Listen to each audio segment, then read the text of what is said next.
Hello and welcome to GreenBiz 24 Livestream Hub. My name's Sarah Golden. I am VP of Energy at GreenBiz. And I'm Nathan Rajendran. I am the Corporate Sustainability Manager here at GreenBiz, and we are so excited to have everyone tuning in from all over the world for GreenBiz 24. We're right here in the center of action, sitting in the middle of the expo hall, right outside the keynotes, and ready for some interesting stuff. Sarah, what are you looking forward to? Yeah, well, with the keynote program today, it's such a phenomenal lineup. I'm personally very excited to hear Zoe Chance, who's really a master at influence. She wrote a book that I think is amazing called Influence is Your Superpower, and she's doing a talk by the same name in just about an hour and a half from now. Yeah, and I think I'm looking forward to, we have a common theme of listening and influence running through the entire keynote between today and tomorrow. I'm really interested in hearing from our social media influencers, Zara Biabani and Leah Thomas, the intersectional environmentalist, on their role as influencers, what that means in the sustainability world. So, yeah, this is such an important component of this whole conversation, how we move things forward, how brands interact with each other, with supply chains, with customers. Yeah. And of course, we're already, it's like noon now. I guess it's after that. It's 1:30, and so we're through a day of tutorials already. Did you go to any tutorials or anything this morning? I got to step into Shift Happens, a tutorial on strategic communications. That was fascinating. The wonderful Katie Ryan put that together here at GreenBiz. And I also hosted a Welcome to GreenBiz breakfast. So that was wonderful. We had our emerging leaders present and so many new faces. There's about 2,500 people here in the center of gravity for corporate sustainability at this conference. So it's been nice to see some faces and get to meet people. Yeah. This morning I was leading a tutorial on Scope 3 accounting. It was called Scope 3 Bootcamp. And I'm just so amazed with how far the industry has come, even from just last year, of starting to understand some of these deep sustainability principles that are a bit wonky and incredibly important. And so it's exciting to see from year to year how far we've come. I agree. And I think that a lot of our keynotes are really going to be highlighting that progress in sustainability and what it means to not only be sustainable in your decarbonization goals, but what it means to lead with influence and bring people along for the journey through communications and storytelling. I think it's so powerful. We're going to be hearing from some great voices coming up soon. Yeah, so we're going to turn it over to the keynotes, and please stick around after for some exclusive interviews from the GreenBiz Livestream Hub. Yes. So, turned over to keynotes.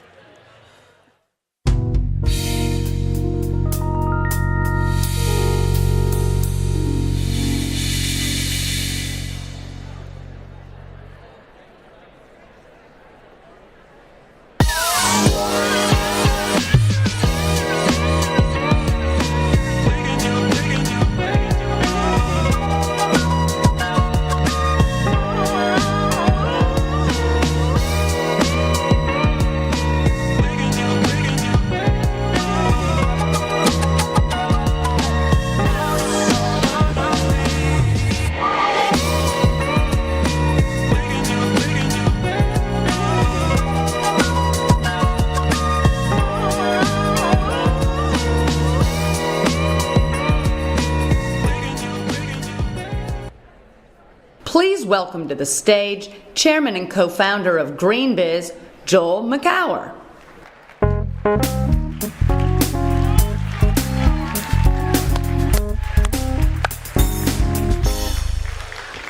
Hey everyone. It's so great to see your smiling faces and welcome you here to Phoenix of all places. I'm excited about the sessions and the schmoozing to come and to ponder all the work that still needs to be done and to look at the challenges, both old and new, and enjoy the desert air. Why wouldn't you? Each year I come out here and offer some words or a video or some shtick for you sustainability nerds. I'm a bit bored with that. Maybe you are too, so this year I'm going to try something different and new. And so my colleagues and friends and partners in crime, this year I'm going to say what I'll say in rhyme. Now, I'm not one who typically talks poetically, and I'm hoping that my words won't affect you energetically. It won't be, I promise, iambic pentameter, but at the end of the day, it won't really matter, because what I'll be saying is about you and me and the work that we do and the vision that we see. By the way, those of you who know me know I often like to pace when I talk, so just think of this as poetry in motion. I won't sugarcoat things. It's a challenging time. The climate, the hate, the political slime, the fires, the floods, the occasional pandemic, the species extinction, the change is systemic. The economy's weird and our budgets are frozen. So how do we succeed in the work that we've chosen? Well, first of all, it's important that we stop and take stock of all we've accomplished, some of it hard as a rock. The small victories, the big hairy goals, the growth of our teams and our remits and roles. Of course, it's not always that easy because of the pushback and bureaucracy, so I think you may need to bushwhack. But progress still happens against all probability, because that's how we roll in sustainability. That's how we roll. So let's start with scope 3, those hard-to-track gases, the ones you can't see. How much do we know about supplier emissions, and are they even using the same definitions? And how much do they know and are willing to share about what they put into the water and air? And how much exactly do they actually care about how much you'll push them, if even you dare? And scope 3 is just the start of this work. Coming up soon is a thing called scope 4.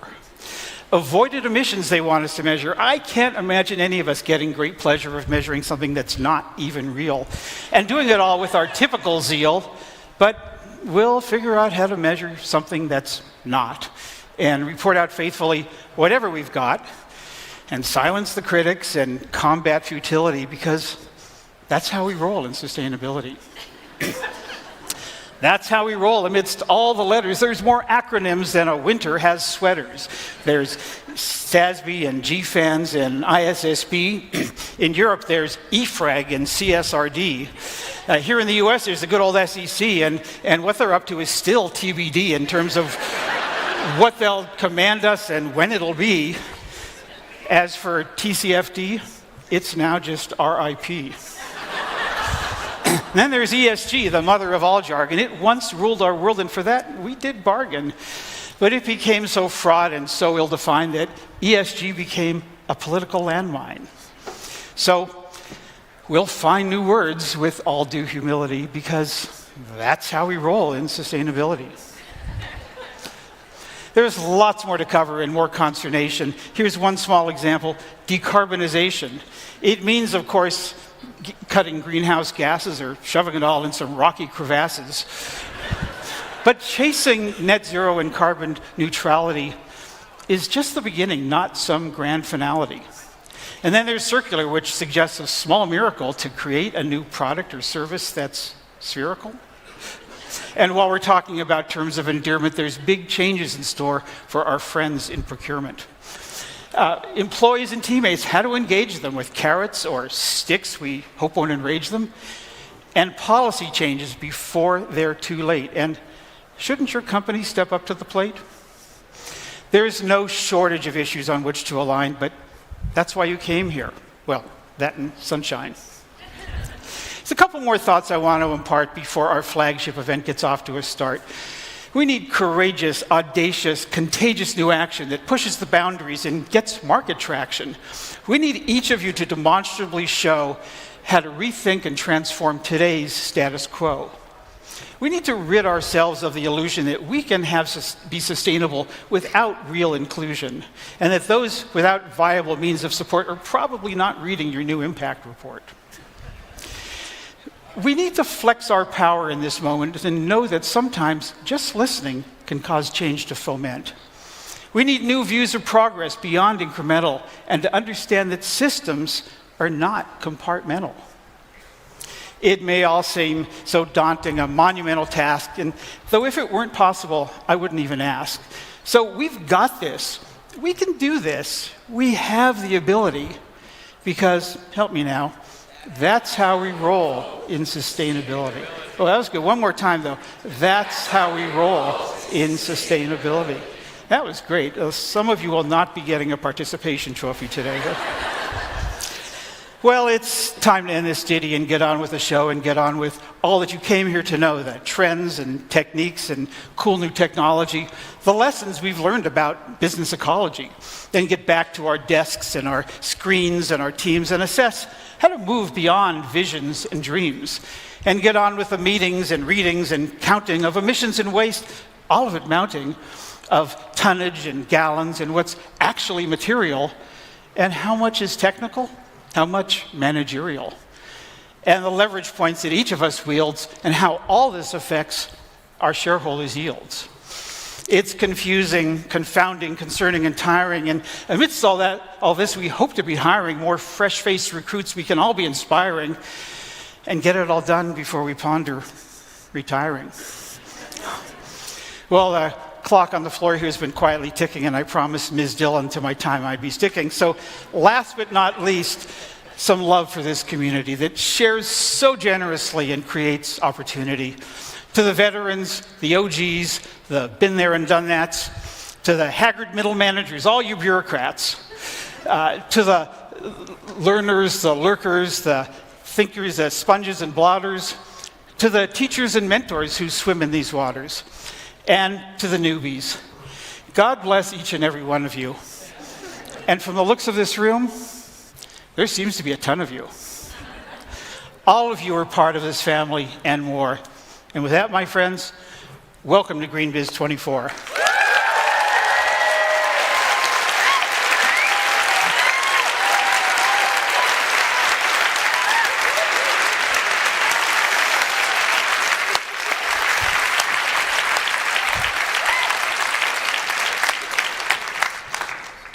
Well, that happened. It is now my great pleasure to introduce a dear friend of mine. And if that's not enough of a credential, she happens to be the person responsible for this entire event. Now, I know she's probably backstage listening to me and doing as my grandmother used to say, plotzing, saying, wait, no, it's not just me. There's this amazing team. Well, yes, there's an amazing team behind this event and everything that you are going to do here, learn, see, experience, eat, and drink, they're responsible for. But every amazing team needs an amazing leader, and we are so thrilled that she's ours. Please join me in welcoming to the stage Senior Vice President for Sustainability at GreenBiz, and your host for GreenBiz 24, Dylan Siegler.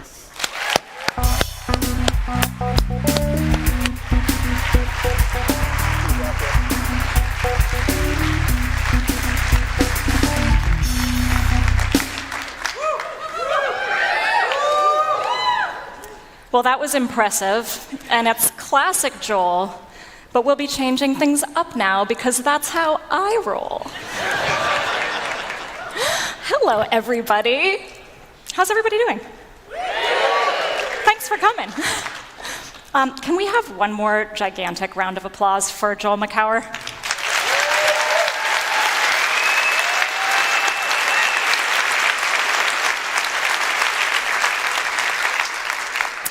And how about Jazz Mafia?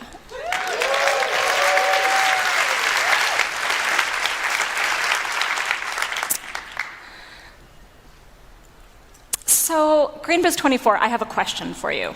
Are you listening? Yeah. Are you really listening? Yeah. What would it take for you not just to hear me, but to listen? When people ask me what's different about my job at GreenBiz from my prior career as a sustainability professional in corporations, I tell them that my job then was about having all the answers. My job at GreenBiz is about listening, on stage and off stage, so that I can better reflect what's important back to you. It was a harder adjustment than I expected. As a sustainability professional, I was not really encouraged to listen. I was not given space to do it. I wasn't rewarded for it. I was incentivized to have a strong point of view and to get everyone on board with it so that they can act. But if you're listening, you'll be more influential. If you are intentional about what you're listening for, if you think about how to listen deeply. And if you're really, really intentional about choosing who to listen to, you'll be better at influencing. Today and tomorrow on this stage, we're going to dig into the relationship between listening and influence. Our first speaker is an elected official, perhaps the most pure expression of the relationship between listening and influence. She's the mayor of Phoenix, Arizona. She's only the second female mayor of Phoenix, and she is one of the youngest big city mayors in the United States. Please help me welcome to the stage Mayor Kate Gallego. Hi, welcome.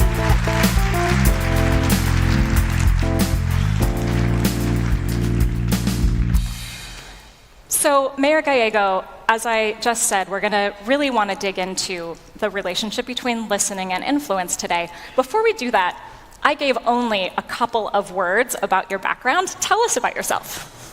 So I have an undergrad environmental degree, and then I got an MBA in entrepreneurship.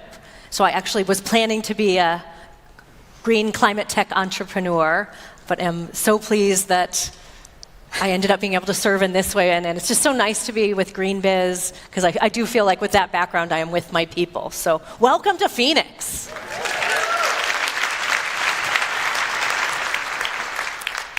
Phoenix has a unique sustainability context, physically and culturally. And so I would love it if you could give us a sense of what makes sustainability here different. And if you'll permit me, I'd also like to know how you and your team choose the voices that you're going to listen to in order to make sure that your policy positions and everything that you put forward reflects that richness. Absolutely. So welcome to the nation's 5th largest city. We are a city that very much values sustainability. We have more acres of parks than any other city in the country, so I hope many of you will get a chance to get out and enjoy particularly our mountain parks are lovely, and depending on where you are from in the country, you might be able to take a photo that might induce some feelings of jealousy. We, from our very founding, have talked about sustainability. So we exist because of the Salt River system, which brought the water to the valley. And our original founders, the indigenous communities, did an amazing system of gravity-fed canals that spread water. And then when our Euro-American founders reestablished the community, the name Phoenix comes from the fact that we were reborn from the ashes of the Native American community and the system of water management. So I like to think that water management is very much in our DNA as a community, and being in the Sonoran Desert, incredibly beautiful, but we got to think about water when we think about sustainability. So that is one of the things we put at the forefront. We obviously think hugely about climate change as well. We are on the forefront of climate, and so we are trying to be thinking about climate in all of the different decisions that we make, whether it's what building materials we pick. We want ones that do not maintain the heat. We have the largest cool pavement program in the country, again, because we want to not maintain the heat. And then we really particularly lead on solar, more than 300 days of sun. So we have more solar installed on our city facilities to try to capture our unique environment. All of that comes from who is at the table. I actually first got involved in the city through our Environmental Quality Commission, which advises the mayor and council on sustainability. And our next speaker is also involved with that. She was my very first appointment to that commission when I became able to appoint. But getting involved with that, it was citizen-led, and I was proud to be one of the citizens pushing for more solar for city facilities. And so I try to remember my roots and make sure that we're listening to broad voices in the community. We are trying to be very intentional about recognizing that we have a lot of residents who prefer to speak in Spanish, and so we have climate action plan meetings in Spanish, and the plan is translated into Spanish as well, so more people at the table. Our academic partners are essential to us. We are home of 3 public universities. So, for example, Arizona State University, key partner for us. We have a goal to divert or recycle half of our waste by 2030, which when you're in I'm going to be here for trying to deliver on that goal. And so ASU has been key with us. We just last week opened up a micro factory around plastics, which we think is the first of a kind, where material recovered and then converted first into plastic pellets and then products from furniture to skateboards. I did not skateboard at the grand opening of the factory, although they had skateboards everywhere. But it's reducing. It's a small factory, so you could do a bunch of them throughout the city and reduce the transportation costs. And then we hope also really create more feedstock and final products so that we can achieve that goal. And we have great a group, Hustle Phoenix, which is entrepreneurs of color, and we're partnering with them to see what great products they can come up with, again, so we can lead the way in achieving these goals. Amazing, first of all.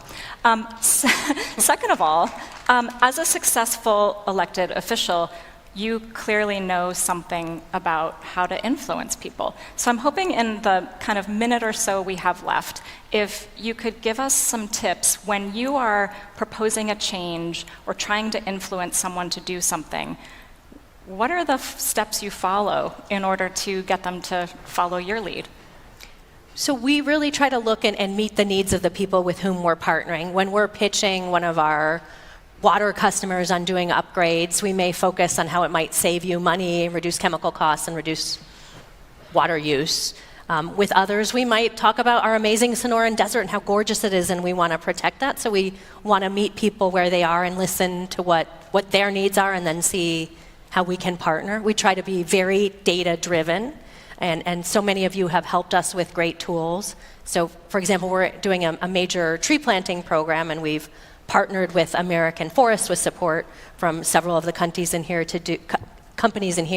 to have good mapping tools and really hold ourselves accountable, but also to be able to show our residents how we're doing on our goals. And that third-party partnership and validation also helps us communicate to our residents that we're making a difference with their tax dollars. Mayor Gallego, I'm so grateful that you joined us here at GreenBiz. Thank you. Thank you. Thanks. Enjoy Phoenix. Awesome.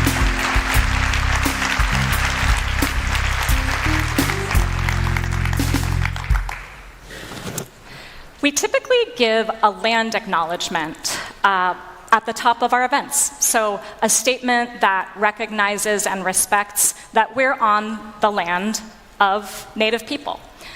This year, in the spirit of listening harder so we can influence better, we wanted to dig into whether those land acknowledgements are actually having an impact. How are they received by the communities that they're meant to acknowledge?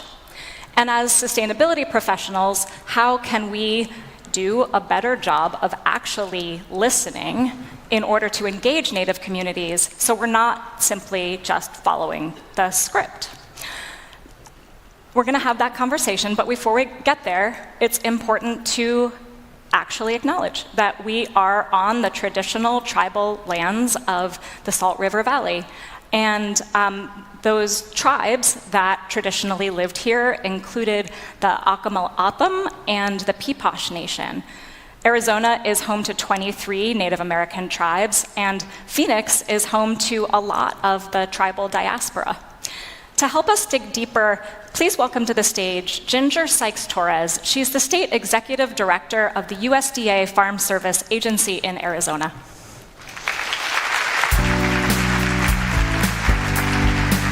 Welcome.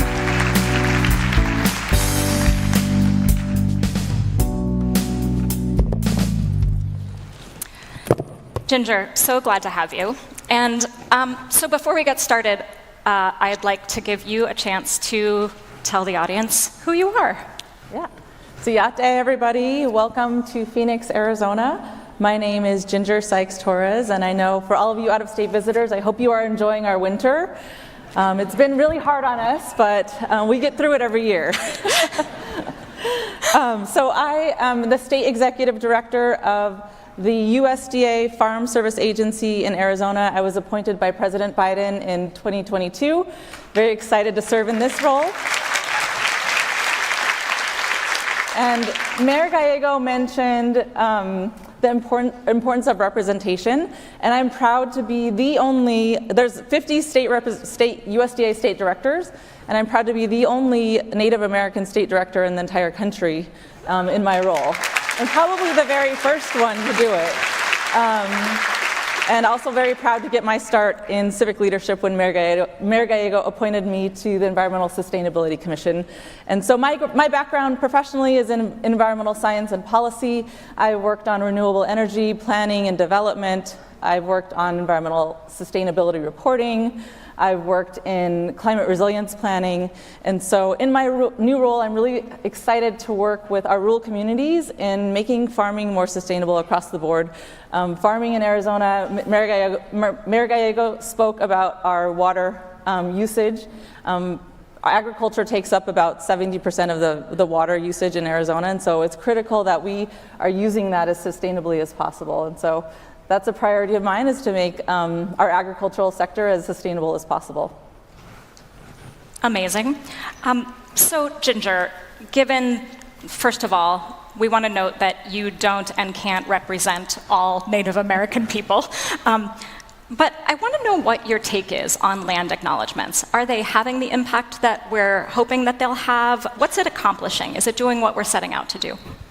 I think when land acknowledgments are taken as a performative action or they lack any true meaning, I think that is something that can be of issue. But I also think we can do these land acknowledgments in a way that they are a step in the right direction of increasing awareness and increasing kind of the involvement of communities in the issues and causes that are affecting Native peoples and indigenous peoples across the United States. We can do that by thinking through some of the major ways that our company, our own lives kind of directly relate to Native communities in the area. How can you assist the indigenous peoples in your lands? Is there kind of some fund that you can contribute to that would make it more sustainable? In this environment, it could be thinking through kind of how are our companies engaging with indigenous peoples in your own local area? Do you know what the local tribes are in your area? Do you know what their issues are? Do you know what they care about on a daily basis? Is it having access to clean water, or is it like mining on tribal lands and sacred sites? And so really thinking through your very local touch point with those communities will really help. And I think it will make it a lot more meaningful. And so I can give an example of how I would do a land acknowledgement. I mean, yours was fabulous, by the way, but how I would tie it back to what I do professionally. And so I would say, today, Arizona is home to 22 federally recognized tribes, with Phoenix being home to the ancestors of the 4 southern tribes of Arizona, which is a coalition comprised of the Gila River Indian Community, the Salt River Pima Maricopa Indian Community, the Ah-Chin Indian Community, and the Tohono Nation. In addition, over half of Arizona's farmers and ranchers are Native American. As the only Native American state executive director in the country, I am proud to serve in the Biden-Harris administration and further Secretary Vilsack's commitment to equity and inclusion and reduce barriers to access and barriers to opportunity for underserved communities and root out generations of systemic inequities. Today, we at USDA seek to provide concrete commitments and resources for all of Arizona's communities, including tribal communities. Whether it be from giving tribes a seat at the table through reviving the White House Tribal Nations Summit, to investing directly in states, USDA is committed to doing better to be inclusive to all communities, including tribal communities. USDA is investing millions of dollars in tribal communities right here in Arizona, in rural water infrastructure, in climate-smart commodities, in funding broadband to off-grid areas, and advancing clean energy to drive economic changes to historically underserved areas. As the state executive director, I am committed to ensuring that tribal community members are knowledgeable of federal programs and resources for farming and ranching through directing staff to do more outreach to these communities. Citizens cannot participate in federal programs for farming and ranching unless they know about them, and it is our responsibility to go out and let people know about our programs. So those are things that I can do personally to take action to empower tribal communities. And so I really want to push you all to think about what you can do within your boundary of responsibility to really push beyond the boundary and go beyond to reach out to tribal communities. Well, let's get concrete about that. So what are some examples that you've seen that might actually be successful in terms of doing that concrete outreach and not sort of just being performative about inviting people to the table? Yeah, so it could be, it will take work for one thing, so be committed to it taking work. I served on the board of directors of the Heard Museum, and it took us about 2 years engaging directly with members of the local tribal communities to develop the land acknowledgement so everyone is happy with it. So it will take work, but you could also think about your board of directors, for example. Corporate boards and directors need to be more diverse. It adds, a lot of value to companies. It could also be your staff members. Do you have diversity? You have native representation on your staffs?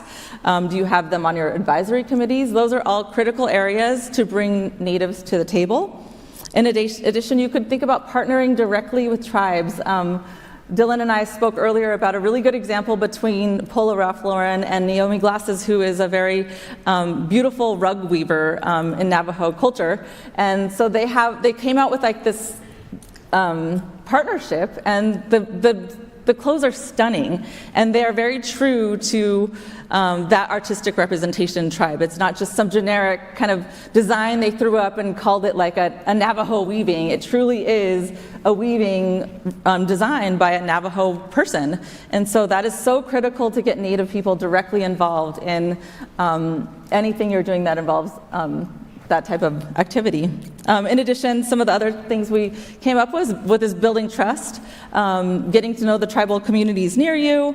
For example, the Navajo Nation is a food desert. There are only 13 grocery stores across an area the size of West Virginia. And so to me, one of the critical issues on the Navajo Nation is to get food access there. And so it is something I can meet with farmers and ranchers in my role on a daily basis to address that issue and prioritize that issue within my work. And so I challenge you all to think about how you can prioritize something within your work to make a positive impact for America's indigenous communities. Ginger, thank you so much for being at GreenBiz. Yeah, thank you so much.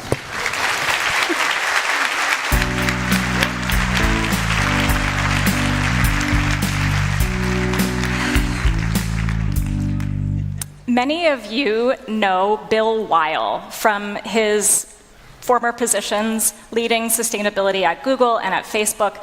And in recent years, Bill has turned his attention to his organization, Climate Voice, where he advocates for companies like yours to take a stronger position supporting climate legislation and climate policy. We invited him to GreenBiz because of all the influential voices on this stage, his really stands out, and you'll see why in a moment. He's got an invitation for you, and to give it, he'll be joined by Jennifer Allen, Director of Programs and Partnerships at Climate Voice. Please welcome them to the stage.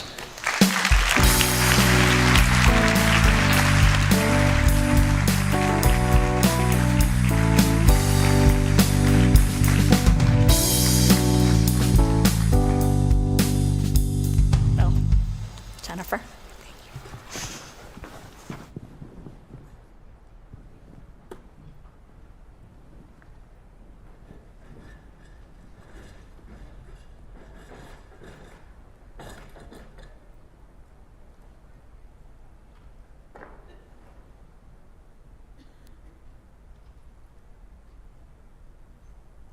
Thank you, Dylan. I'm delighted to be here with so many old friends and so many new people. This community has grown enormously over the last few years. Like you, I care deeply about sustainability. Like you, I'm laser focused on addressing climate change. For years, I've used my voice from inside and outside to push companies to do more. But recently, I discovered something. You never really understand the full power of your voice until you lose it. One day, about 2 years ago, I went to the doctor with a raspy throat. A year later, I couldn't talk. Soon, I couldn't walk without help. Last spring, I was officially diagnosed with ALS, a disease which is progressive, brutal, and terminal. ALS sucks, full stop. But family and friends help enormously, and technology allows me to engage in the world. I use an app called Whisper, built by a dear friend, to hold meetings now. I am talking to you today with the help of AI technology from the company 11 Labs and the help of another dear friend to generate and fine-tune the audio. And none of this would be happening without the support of the Climate Voice team.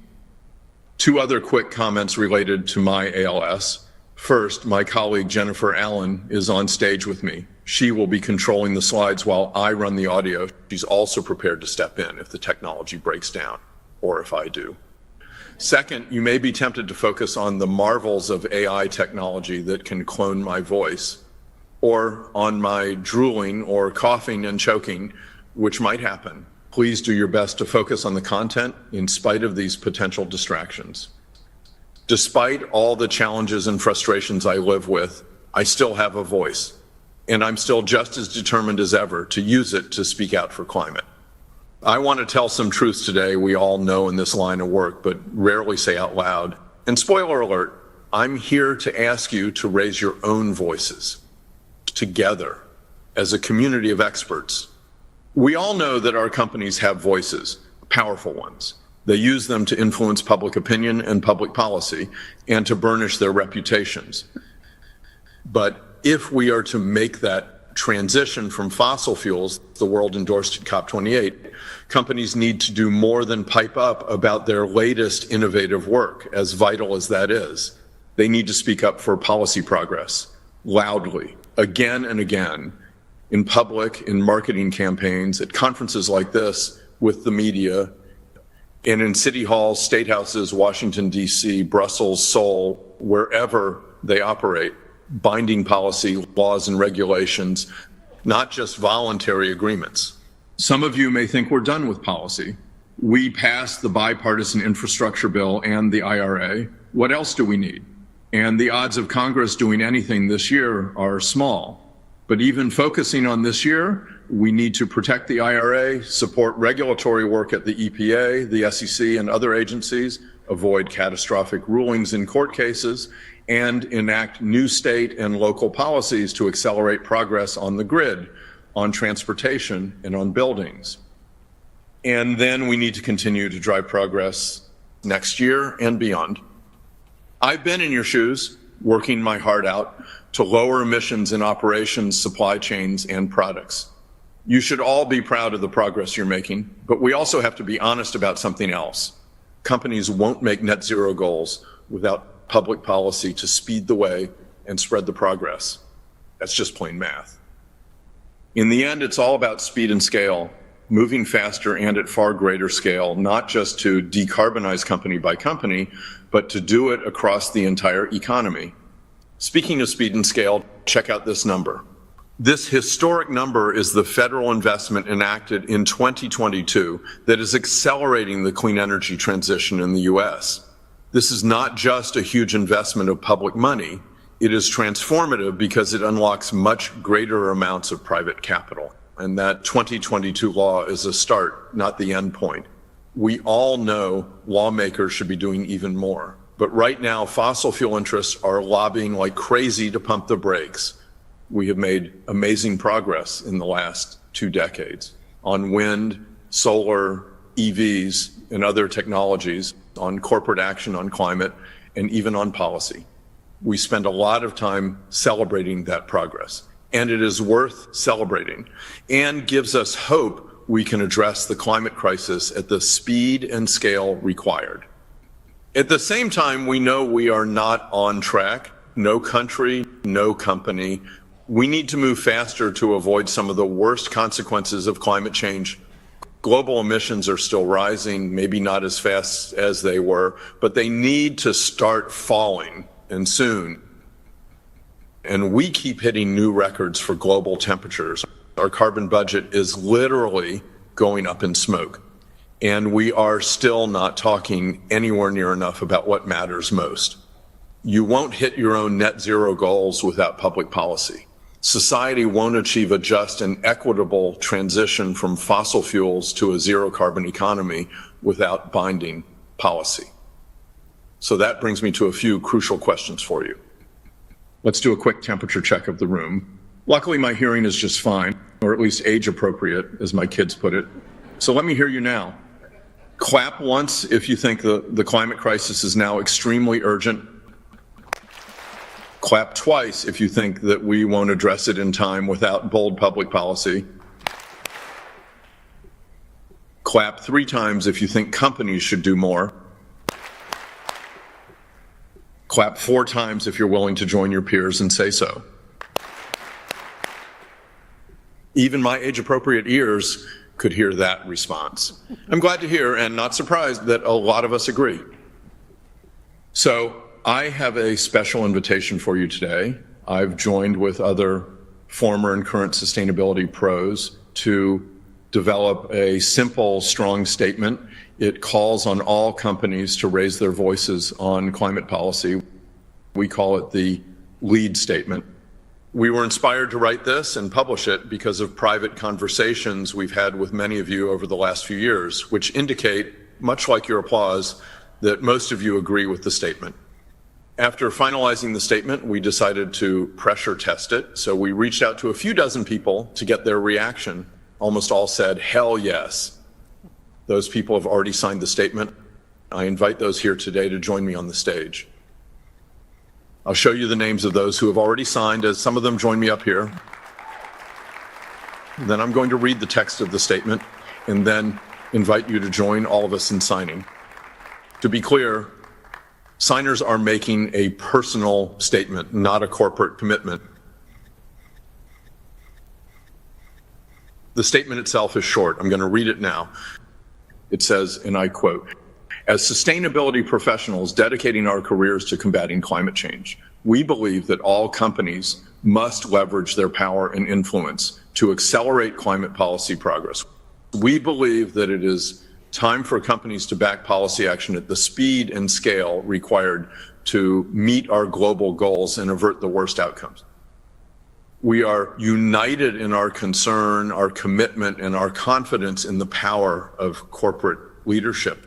Specifically, it's time for all companies to leave obstructing trade associations, elevate climate policy as a company priority, advocate publicly for effective binding climate policies, and demonstrate real commitment to the collective action needed to achieve the just and equitable transition from fossil fuels agreed on at COP28. Together, we and our companies can meet this moment." That's the statement. Dozens of sustainability professionals have already signed. All of you with us today are the world's leading experts on corporate sustainability. Together, our collective voice carries real weight. Our collective voice can make it easier for companies to do what we need them to do. I'm inviting you to join all of us. Join your peers and speak up. We will share this letter and the signatories widely with companies, colleagues, and the media, and ask that you share the link yourself and encourage your peers to sign to keep building our course. It's time to say publicly, as a community of expert practitioners, what so many of us have been saying privately. To sign the statement, simply scan the QR code and fill out the form. The URL is also on the screen and should now be available in the conference app under our session description and on the conference website. We also invite every sustainability professional viewing this via live stream or later via the recording to sign as well. One key point, many of you will feel comfortable putting your name on this publicly, but we recognize that some will not. So you can sign publicly or confidentially where we won't reveal your name or affiliation. Your choice. Just click the appropriate box on the form to sign the statement. Friends and colleagues, this is an absolutely critical moment for climate. We all know it. We all feel the heat and we all feel the urgency. I invite you to speak up, to join with others and use your voices as a community of sustainability professionals. What happens now is up to all of us. We can help accelerate the systemic change needed to achieve a just transition. Let's tell the world what's needed and then go make it happen. So I invite you to join with all of us and sign the statement. If you know me and care about me, do it for me. But more important, do it to ensure that the work we're all doing matters and really moves the needle. Even when my voice is silenced, this community will speak up and will be heard. Thank you, Dylan and GreenBiz, for the opportunity to speak here today, and to everyone here. Thank you for your time, for your attention, and for speaking out.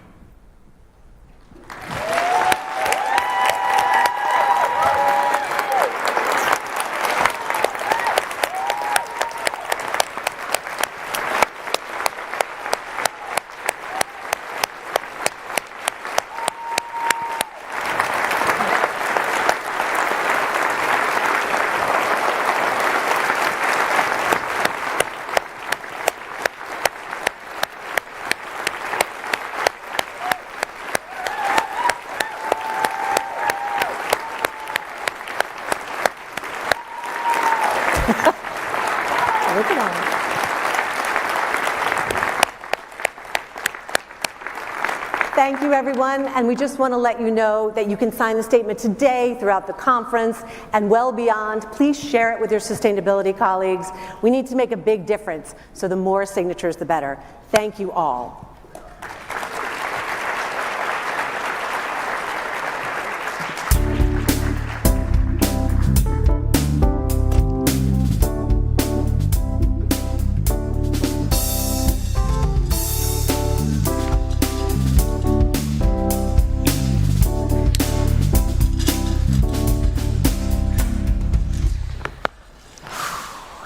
Feels like we all just kind of need to take a collective breath. Let's do it, actually. Inhale. Exhale. One more round of applause for Bill Weihl.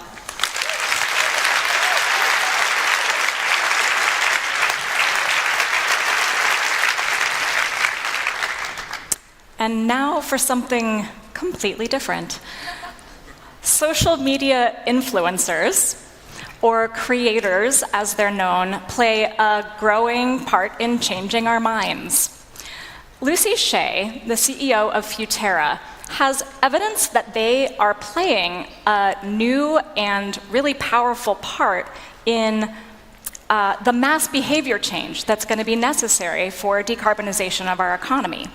She'll explain more now, along with authors and social media personalities Leah Thomas and Zara Biabani. Please welcome them to the stage.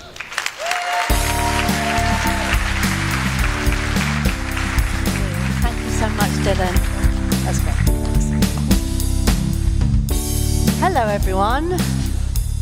Good to see you all. Okay, so I'm Lucy Shea, as Dylan so wonderfully introduced me. Thank you, Dylan. And before I'm joined by the panelists, these amazing women with deep expertise in how social media influences change hearts and minds, if you're thinking, but hang on, I know social media, and it's all about the ketchup challenge and the ice bucket challenge, and what on earth has it got? Why is GreenBiz talking about it? We're just going to spend a moment on what the latest report from IPCC tells us. So I'm Lucy Shea, I'm the CEO of Futera, and I came to this, I started out pretty early on as a mini campaigner on fair trade. I have vivid memories of standing by the lockers at school and pulling out the contraband leaflets before putting them all around school. But I was following in the footsteps of my mum, who kind of a teacher and did this in her spare time. But I had no idea you could actually do jobs in this area. So fresh out of college, when I read about corporate responsibility, I thought, that's it.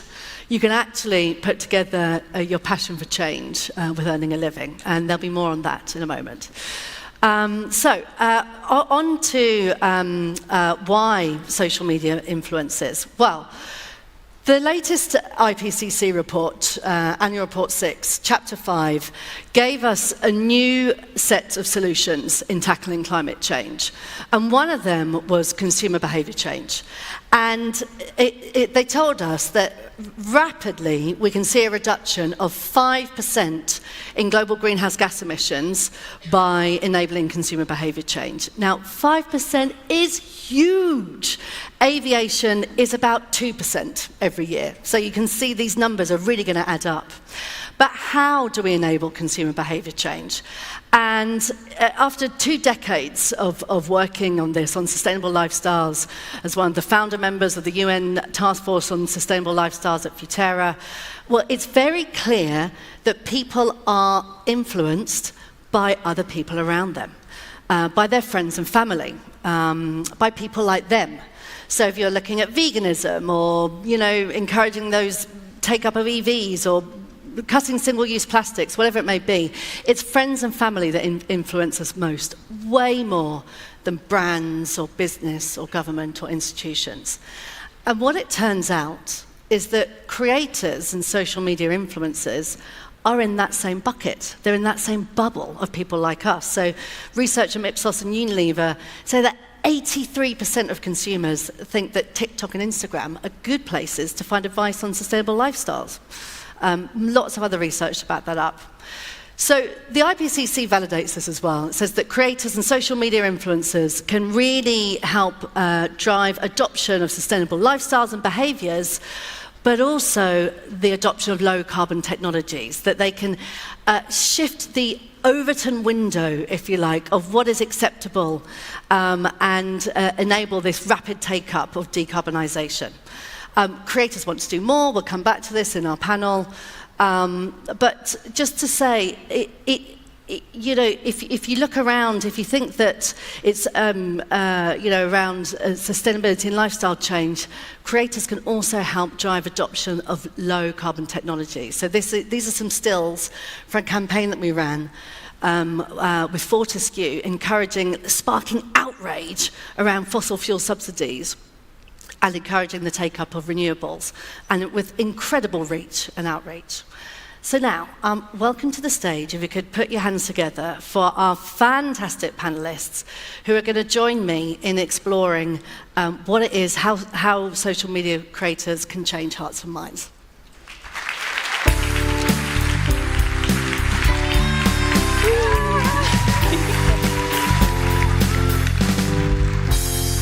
Oh, fantastic. Okay, and that's everyone's handles there as well. So, Leah, to you first. You have done so much to embed narratives around environmental justice, climate optimism. Now, Leah is I'm sure you all know Leah and Zara, who I'll come to next. Leah is the founder and board chair of the Intersectional Environmentalist. She's an author, in fact, both authors, we'll talk about the books towards the end, and has huge following on her Instagram account. And Leah's book is called The Intersectional Environmentalist, How to Dismantle Systems of Oppression to Protect People and Planet. And Leah's been honoured on many lists, including the Ebony Power 100, Time 100 Next, Insider's Climate Action 30. So can you break it down for us to start with? What is a creator? What is an influencer? Are they the same thing? Tell us a little bit about that. Hey everybody, I'm so excited to be here. That word has a different meaning for different people, but for me in particular, I studied environmental science and policy, and then I worked in corporate sustainability and realized that the climate movement had a really serious communications problem where only people who were environmentalists kind of knew what we were talking about. So I wanted to experiment with social media to see if I could create culturally competent resources to get people activated about environmental justice and really popularize intersectional approaches to environmentalism by way of social media. So a creator can be a person that creates content, sometimes about fashion, sometimes about environmentalism, in my case, the very niche intersection of intersectional environmentalism. Oh, that's great. And in your experience, and as you've really kind of done a lot to build this market, if you like, What can you give us some advice? Like, what makes a successful creator campaign? If folks in the audience or watching the live stream are thinking about engaging in this area, what makes it work? What are some tips? I would say the most effective social media campaigns that I've done with brands or foundations are ones that are rooted in wealth redistribution. So being able to show how a brand or a company is actually making a difference by supporting grassroots environmental initiatives. We can talk about a product and how sustainable it is, and that will target a really specific demographic of people who just likes to geek out about sustainable manufacturing.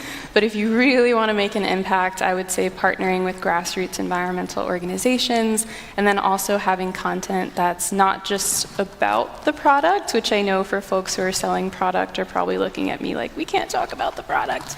But it's really important to have something that can really showcase the people that you're working with. So if you're working with an activist, talk about the work that they do.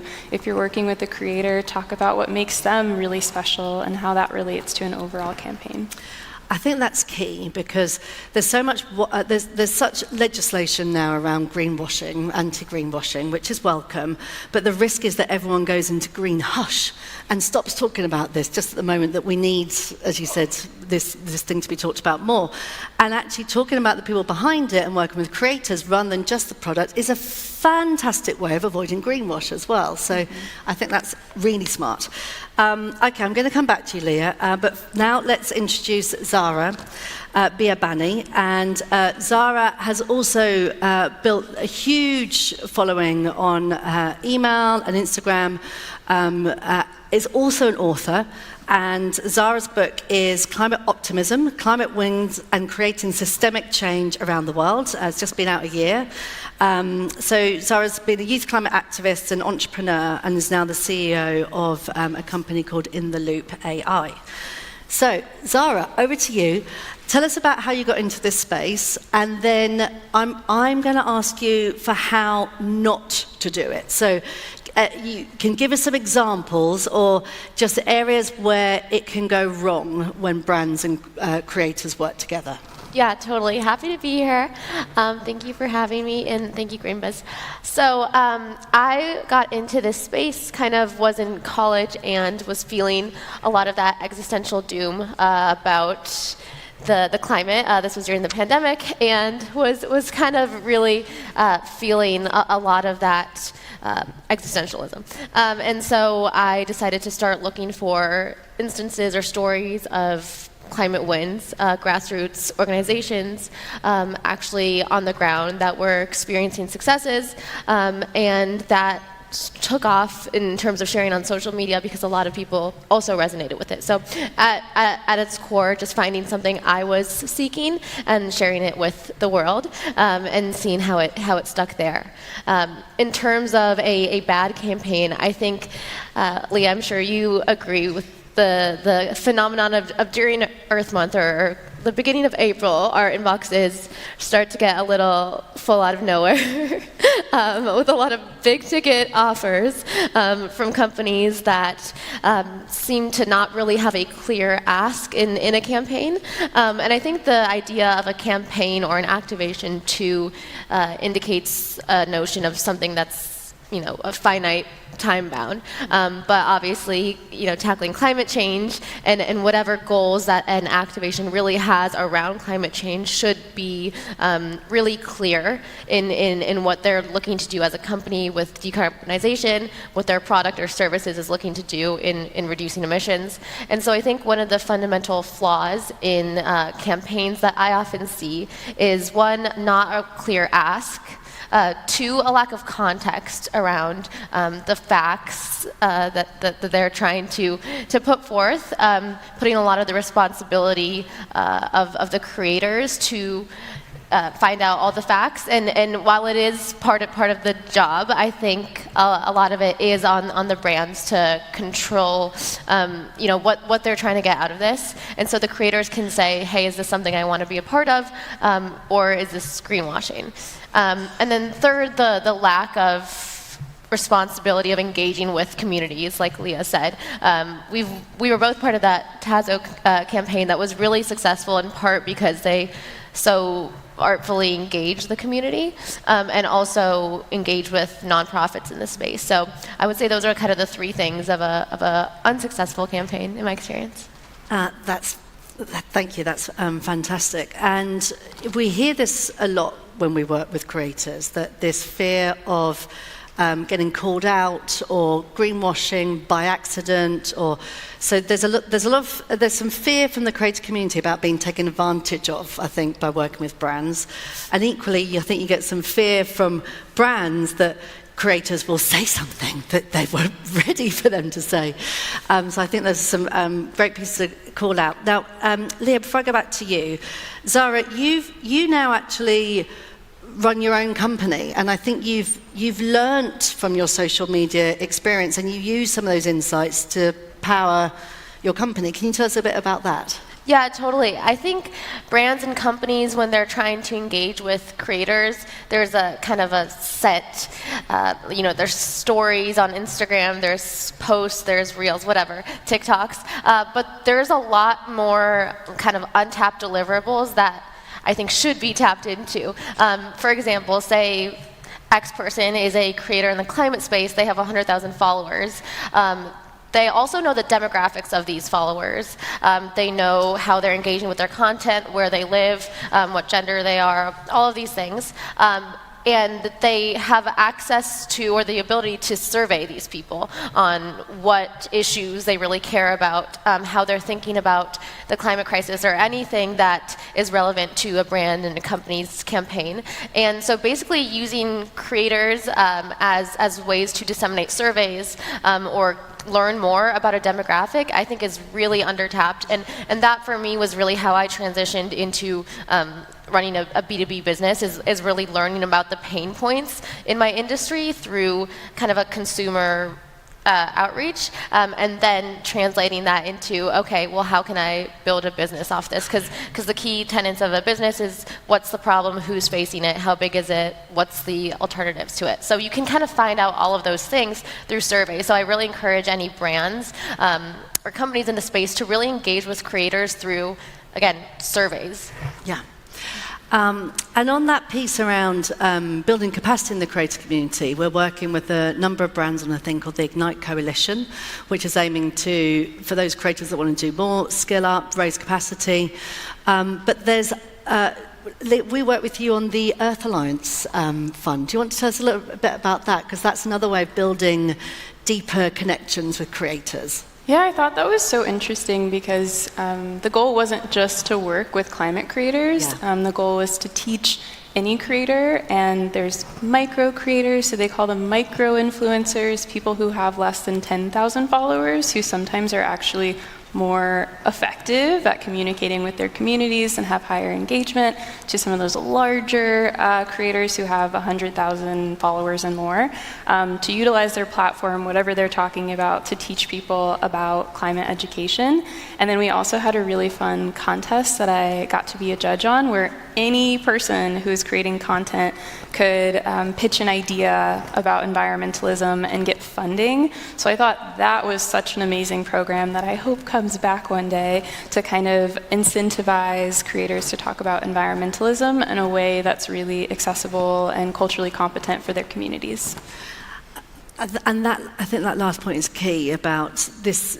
It's really important to work with the greenfluencers, if you like, but bringing the whole wider, lifestyles, beauty, creator community into this is where we're going to win in terms of those changing hearts and minds. So just to wrap up, I think you might have heard a plug. Buy the books. They're really good. I can highly recommend both Leah and Zara's books. If you're looking for a shot of climate optimism, I really recommend checking out Leah and Zara's Instagram feeds as well, around the weekly wins, and I loved your piece around easy bread and butter pickles. Oh yeah. Loved that. Just lifestyle hacks and big policy change and all of it. At Futera, we will shortly be publishing a guide on how to successfully engage with creators on sustainability, and also look out for that Ignite coalition, where lots of us are coming together to work together on this. So thank you. Warm round of applause for such great input. Thank you so much. Thanks, everyone.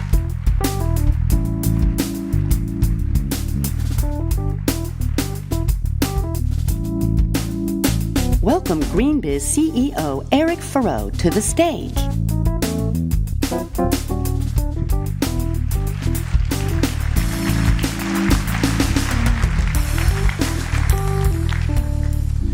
Give it up for Jazz Mafia one more time.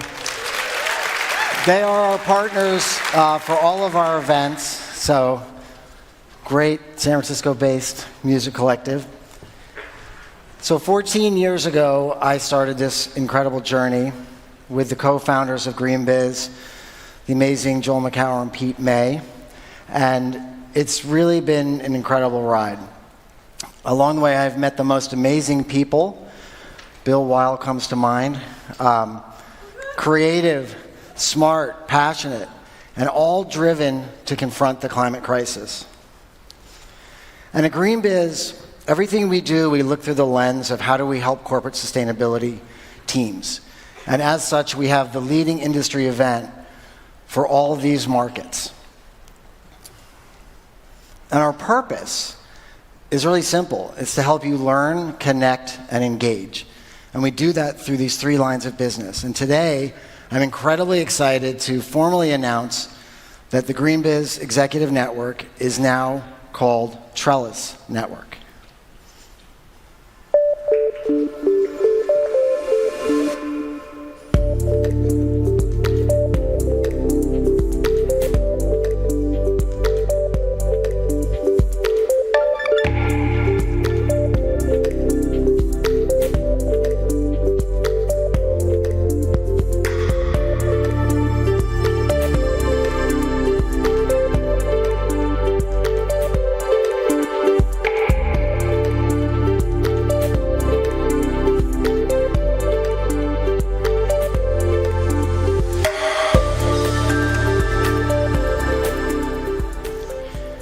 Okay, I have asked 2 of my colleagues up here today.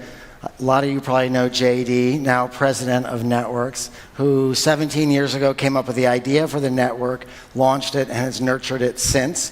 And then we have the newest member of the Trellis team, maybe the youngest, certainly on stage, Emily. So JD, what are you most excited about with this?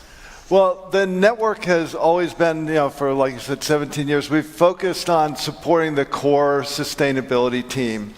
But we also know that they can't do the work alone. So I'm really excited about how we have integrated groups that'll focus on European policy, on circularity, logistics and transportation, nature, and then adding new groups to focus on communications, on what did I miss? Nature? I forget the other. Procurement, that was the other one, and carbon markets. So I think expanding the reach of the network to help leverage other parts of an organization to support the sustainability team. What about you, Emily? Thanks, John. I'm excited about so many things with the launch of Trellis Network, but I think what I'm most ecstatic for is that the network's heart and soul, its true foundation from when you started it, which is peer-to-peer learning, will now match our name. A trellis, for those of you who might not know, is a support structure that allows plants to climb and grow and thrive together. And that's exactly what the GreenBiz Executive Network has done for the past 15, 16, 17 years, and it's what now the Trellis Network will continue delivering to teams across the globe in years to come. So really just excited to see how we keep growing. Cool, we're about to roll a little fun video we made last night at the party for the network, but before I want JD to pick up his foot so you can see these badass Crocs that he's wearing. Can you roll the reel, please?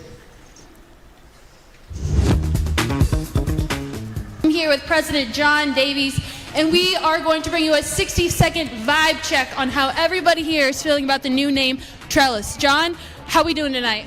Super. Boom. Let's go. If Trellis were a flavor of ice cream, what would be in it?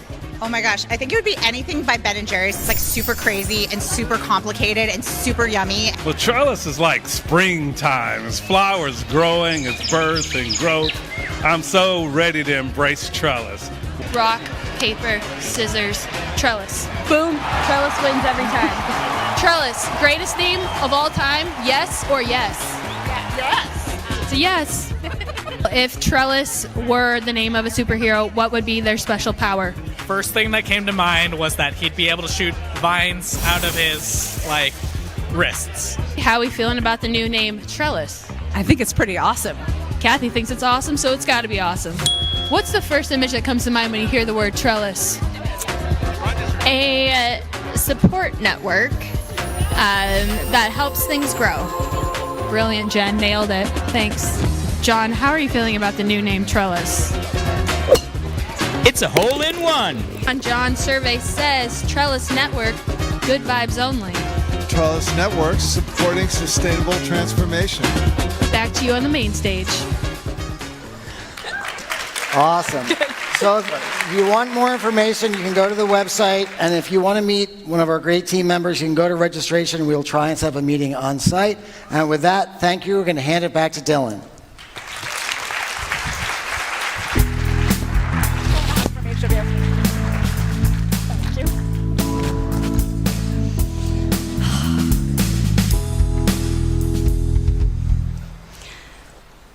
Jane Simpkins, my colleague who was the interviewer in that segment, is coming for my job.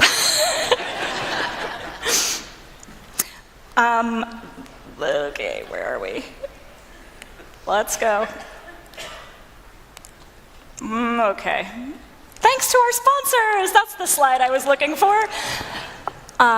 Okay, this is the moment where I give thanks to our sponsors. And particularly today, I want to give a massive shout out to our foundational sponsor, Microsoft. Microsoft, hey, round of applause for Microsoft.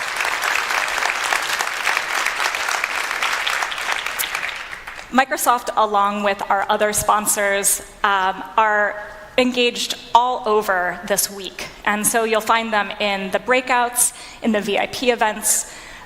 You'll find them at the sponsored meals, the breakfasts and lunches, which, by the way, are open to everyone.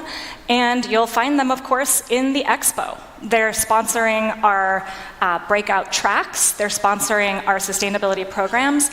And we literally could not do this without them. So thanks to our sponsors. And I also want to give a massive shout out to our partners. This is a list at the top of our convening partners, which I think their names don't have every single letter of the alphabet in them, but BEF, GRI, UNGC, WB, CSD, WSLA, and WRI are all our convening partners. And they're all holding events in conjunction with ours this week.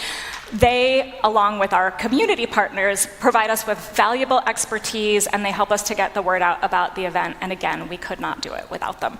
So that is that. What I want to do now is introduce our next speaker, whose name is Dr. Zoe Chance.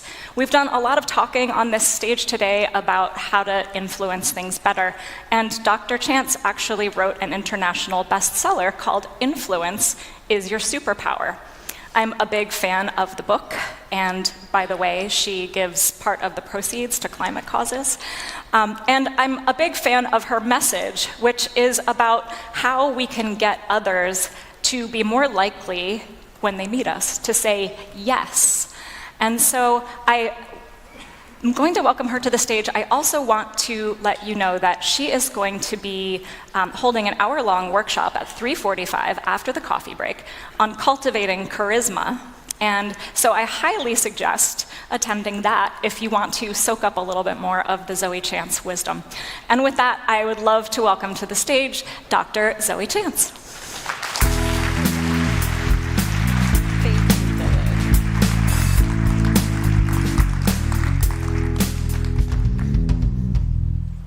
Hey.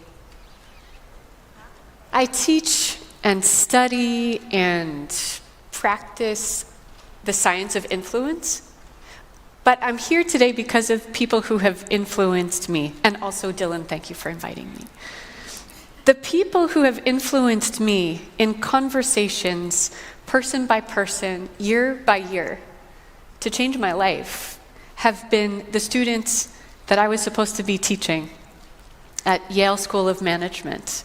And these are a series of students from the School for the Environment who showed me what it looked like to step up into influence in the climate space.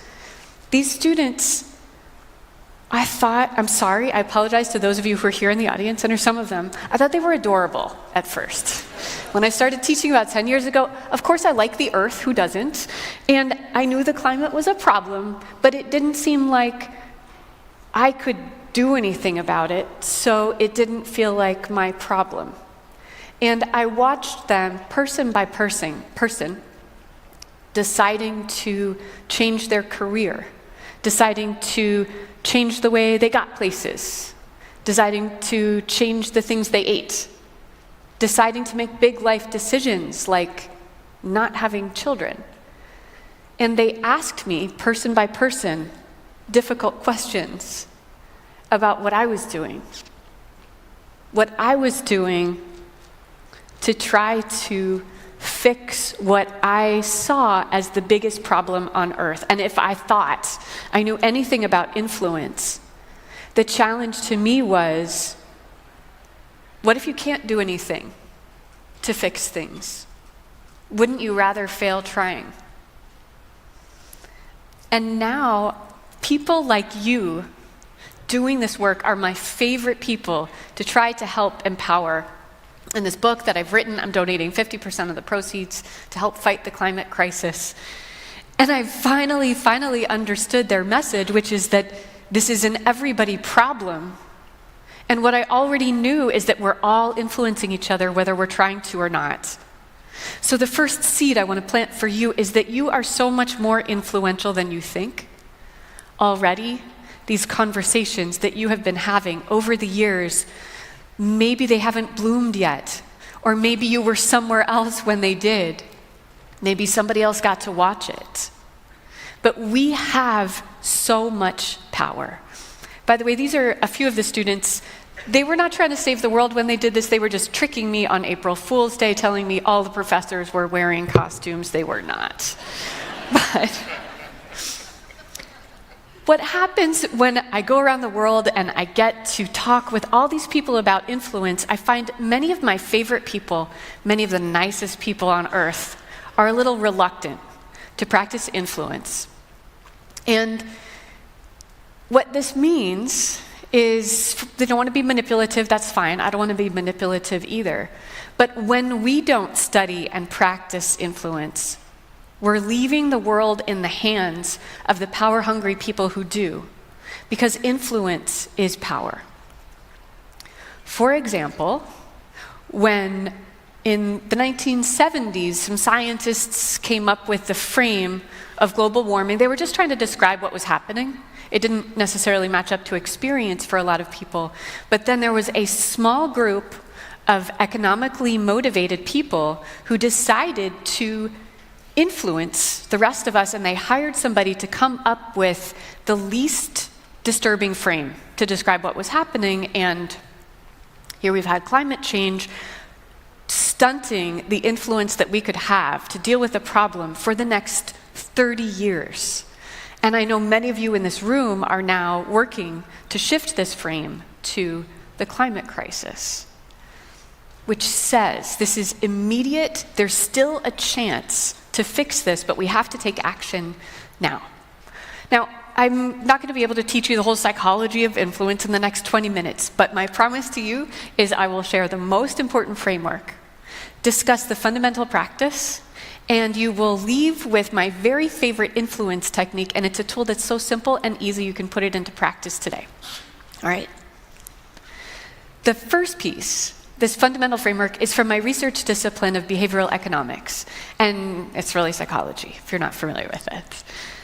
This fundamental framework idea is that influence doesn't work the way you think because you don't think the way you think. And we have two systems in our minds working together, sometimes in collaboration, sometimes in conflict, that determine 100% of our thoughts and our behavior, our decisions and behavior.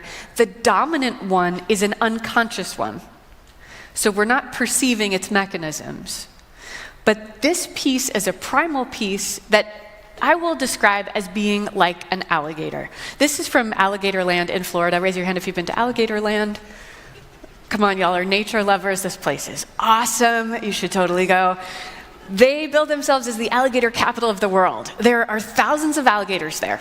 And you can watch alligator wrestling. You can glide over an alligator-infested swamp on a zip line, hold a baby alligator. You can feed the alligators. And if you want to feed the alligators, you get to toss pieces of meat into this pile of prehistoric beasts. And I thought when I do that, they're just, it's going to be a clash of the titans. But first of all, I don't have perfect aim. Second of all, I was wrong. So you toss a piece of meat in, and my piece of meat first landed outside the bite zone of any of the alligators. That's the area between the nose and the tail where they don't have to move their body to get their prey. So that everybody sits there and does absolutely nothing until a bird comes down and picks it up. The next piece of meat I toss lands in the bite zone of an alligator named Buddy, and he snaps it up so quickly I can hardly see him move.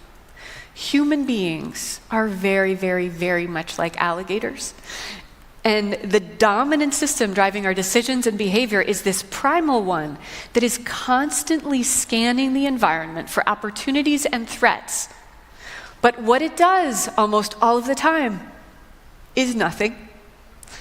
The reason why we're like alligators is alligators are the laziest animals on Earth. They can go an incredibly long time without eating. And let me ask you to make a guess. How I said incredibly long time. Guess how long an alligator can go without eating? 36 hours. A number of hours? Okay, 6 months would be crazy, right? But it's 3 years. That's how lazy they are. They're super efficient, really speedy when they take action. Our dominant system that is influencing our decisions and behavior takes almost no conscious thought at all. It's essentially effortless and instantaneous, but it's incredibly, incredibly lazy. So imagine when you're trying to influence someone, if they're like an alligator, what will they probably do? Nothing. What's the effect of your influence attempts? Probably nothing. But you better understand how this gut reaction system works, and this is where we have our habits, our biases, everything that can be processed unconsciously does. Everything that has to be processed consciously takes effort. And this second system is more like a human judge. Human judges are inherently biased. They're not an algorithm. They're biased by the habits, preferences, gut reactions of that gator system. Because that one is fast, the judge part is slow. And it's biased and processes the information and facts that it gets according to the gator reaction. So behavioral economists call this system 1 and system 2. I use the alligator and the judge because it's more gator friendly, easier to remember. And I've told you this, but you don't have to take it for granted. I want to give you an experience of the alligator and the judge in your own mind, okay? Clear your throat. And look up at the screen, and as I flash a series of words on the screen, say each word aloud. Go. Red, green, yellow, red, blue, red, yellow. Perfect. Now, glad you can read. Now, similar, but just say the color instead of the word. Go. Green, yellow, red, green, yellow, blue, green. Perfect. Last one. All right. It's very, very simple, folks. But what happened is your gator brain can read. Everything that you practice through habit becomes instantaneous and relatively effortless. It takes no conscious thought. Like driving is very dangerous and very scary, but if you've gotten some practice, you can drive without thinking about it at all. You were reading without thinking about it at all, and it's so ingrained that it's actually hard not to read. The colors was very simple, but it's just you don't have practice yet, and that was the judge. The gator is the first responder, judge is the second guesser. But you don't always have to use the judge part, and people can't always get to use the judge part. This is a big mistake we make when we're trying to influence people, that we give them a pile of facts and data. We expect them to make the right decision, but we neglected the whole gator piece, and they're either not paying attention to the facts and the data, or they're processing it through the lens of the gator, and they've already made up their decision. Gators are more influential than judges. And even though people care about facts and information, they only use those facts and information after they care and if they have the bandwidth. Here's a research study with actual judges. And these researchers were looking at 1,100 parole decisions. And they mapped out the time of day and the decision. What they found was that at the beginning of the day, a prisoner had about a 2/3 chance of getting to go home to their family. That number went till about 0. There was a huge spike, declined to 0. Another spike, and declined to 0 toward the end of the day. If you have a theory about the spikes, just yell it out. I heard lunch, and you were right. All that was going on here is that judges are working hard and using this judge piece, which takes a lot of conscious effort, and it gets depleted. Even just paying attention is depleting, as you know from going to conferences. Making decisions is depleting, and when we get depleted, also when we're hungry, we start making gator decisions, and the gator tends to do what's easy. In this case, the easy decision is that was a prisoner, send them back to jail. So, every influence attempt should consider the gator first. Everyone is more influenced by the gator than the judge, and that includes real judges. Here's the second piece that I promised you, which is a brief discussion of the fundamental practice of influencing, which you already do every day. You do lots of asking, and you get asked by a lot of people. And it's kind of simple, but it's more complicated than it seems, and it's also more powerful than it seems. What I know about your influence is that the biggest obstacle to it is that you are not asking for nearly enough, or nearly as many people, or nearly as often as you could to be as influential as I absolutely know that you should be. One of the reasons that we don't ask, there are lots of them, but one is that we misunderstand, we miscalibrate when we're perspective taking and putting ourselves in the other person's shoes, where it turns out study after study finds people are way more likely to say yes than we imagine. They're 2 or 3 times more likely to say yes because we're thinking of how hard it would be to say yes, but what they're feeling is how hard it is to say no. I also know that sometimes you don't put yourself out there and ask because you don't know how lovable you are. There's a liking gap. You are 12% more lovable than you realize. So you just don't know how much people like you. You don't know how happy they are to say yes when you come and ask them. But you know how when there's somebody you like and they come into your office or they call you on the phone and they're like, hey, I have a great idea. You're just ready to say yes before you even hear what that idea is. And what you don't know is that you're one of those people. For a lot of people. You're also holding yourself back from asking for things that are just so crazy you haven't thought of them. One of the things I will encourage you to do after today is to go crazy. Here's an example of just asking and a crazy ask that some of my students made. And this is in a game that we play in class called the Bigger and Better game. You start with something small, you trade it up for something bigger and better, and then you come to class 1 week later with your biggest, best thing that you've got. And we've had some big things like trees, We've had some big things, like there was a 10-foot statue of Anubis. We've had some valuable things like a weekend at a condo in Hawaii. And the biggest, best thing ever was a pair of students who actually couldn't fit it in the classroom, and they said, Zoe, do you mind bringing the class outside? They had traded up 10 times with business owners in our hometown of New Haven, Connecticut, from a paperclip to, there was a gift certificate for cheese, there were some cupcakes, there was a painting I thought was ugly but was apparently valuable. And the biggest, best thing was a Volkswagen Jetta. It says bigger and better across the windshield. They were ready to call every car dealership in the state because they underestimated how likely people were to say yes. The number of car dealerships they called was 1. And they donated the car to a refugee family from Afghanistan. I have another former student, former TA, who is practicing asking, as many of my former students are from Yale and exec ed programs, organizations everywhere. I love hearing these stories, so if you're one of them, tell me.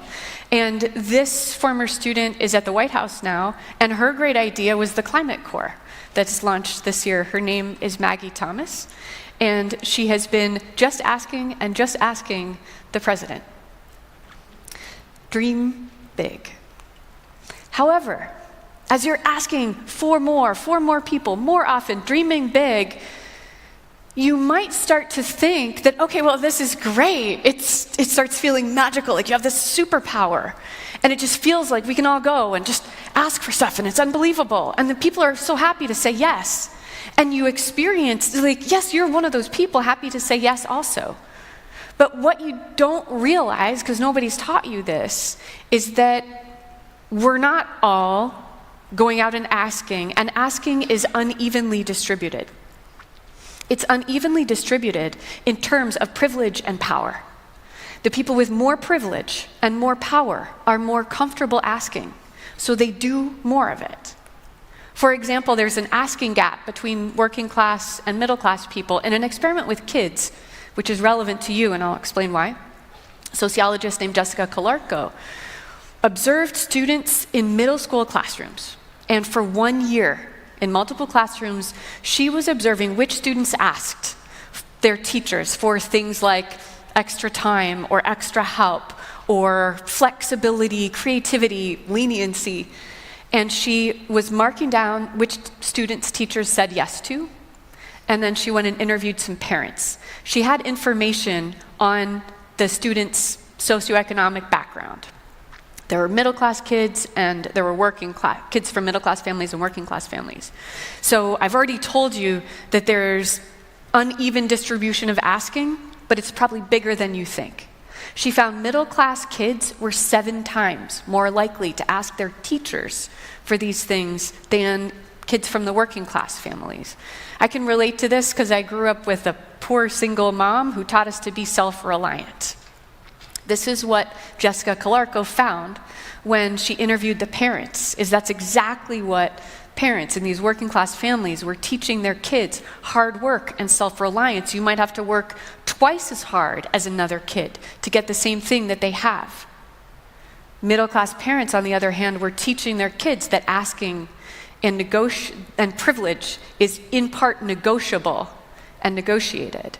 The teachers, by the way, were equally likely to say yes to all the kids because they love kids and they want to help out.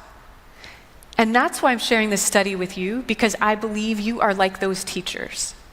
And what happens is when you are passively, reactively generous to people who come to you and ask, is that you are unintentionally but actively contributing to inequality and injustice.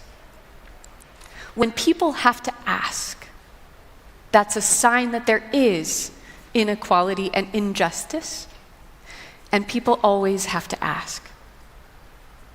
So when someone comes to you and they ask you for something and you want to say yes, ask yourself, who else could have asked but they didn't?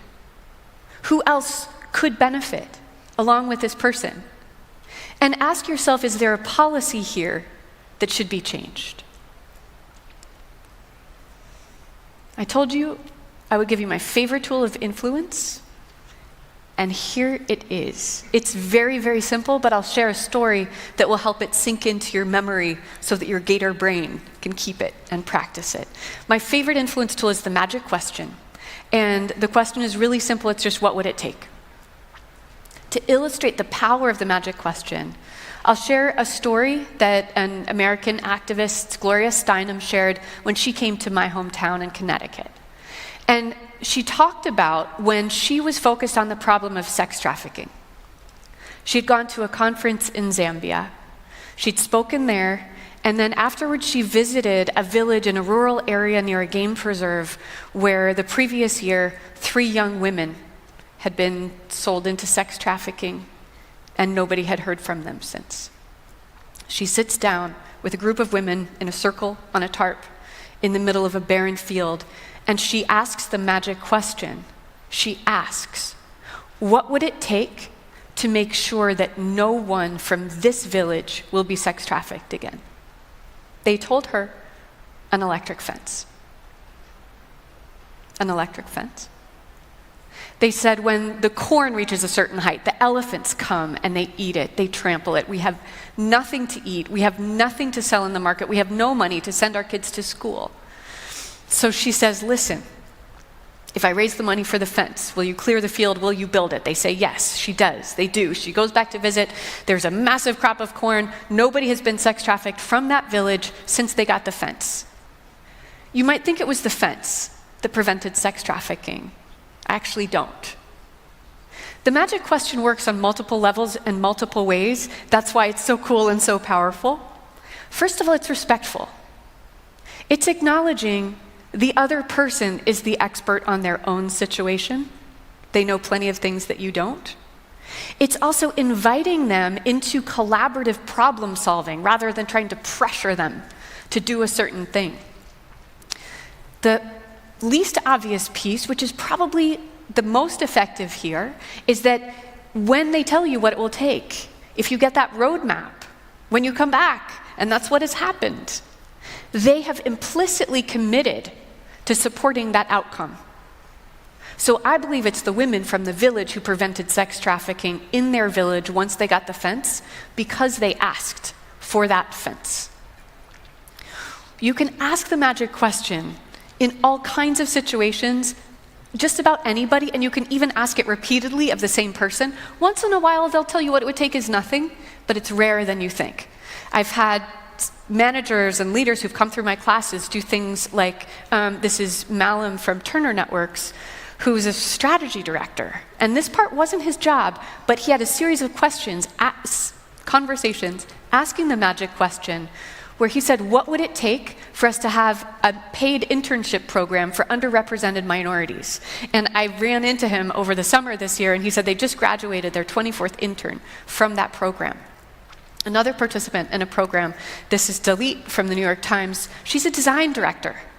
HR is not her job, but she had a series of conversations asking, what would it take for the New York Times to cover as a health benefit employees who wanted to freeze their eggs or their sperm and take control of their reproductive health? It took a year of conversations asking what would it take, until finally the New York Times became the first media company to offer this in the United States as a health benefit. Magic question, what would it take? Go out and ask this question of your people, personally, professionally, and if you ask it of people who you teach it to and they learn it, when you ask each other again and again, you'll just laugh like, the magic question. But it still works. One magic question I want to ask you is, what would it take for us to stop calling people consumers? And how has that contributed to the mess that we're in? The last thought, though, that I want to leave you with is this. And this is the most important one. You are one of the most powerful beings who has ever lived on this planet. Our generation is the most dangerous generation of humans there has ever been. And we are the ones who have the chance to turn things around. We are the ones, not just all of us, humanity living today, who can influence each other, but those of us who live in democracies and those of us who work in businesses. Businesses and business leaders, politicians have outsized influence, and what we can do and need to do is plant seeds, influence each other, and continue to come together, work together in groups and situations like this where we make friends, we inspire each other, we meet the people we want to say yes to before we hear their great ideas. And we create the support networks that encourage growth, which is one of my new favorite frames. So thank you for that. Stand up if you believe this. We can do this. Let's hear it all together. We can do this. We can do this. And we will. I'm inspired by you. Thank you for your time. And by the way, if you're coming to the breakout session, I'll be giving away a bunch of free books if you want more science and strategies. Thank you, my new friends. Thank you, Dylan. Thank you. Thank you so much. Thank you. Thank you to Dr. Zoe Chance. Thank you to Jazz Mafia. And thank you. You're already going to get some coffee. We'll see you at the breakouts at 3:45 and the reception at 4:45.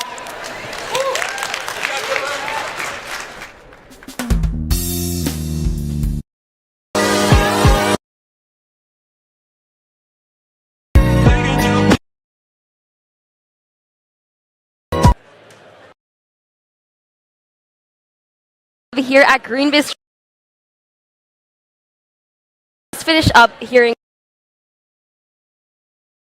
I'm Nathan Rajendran.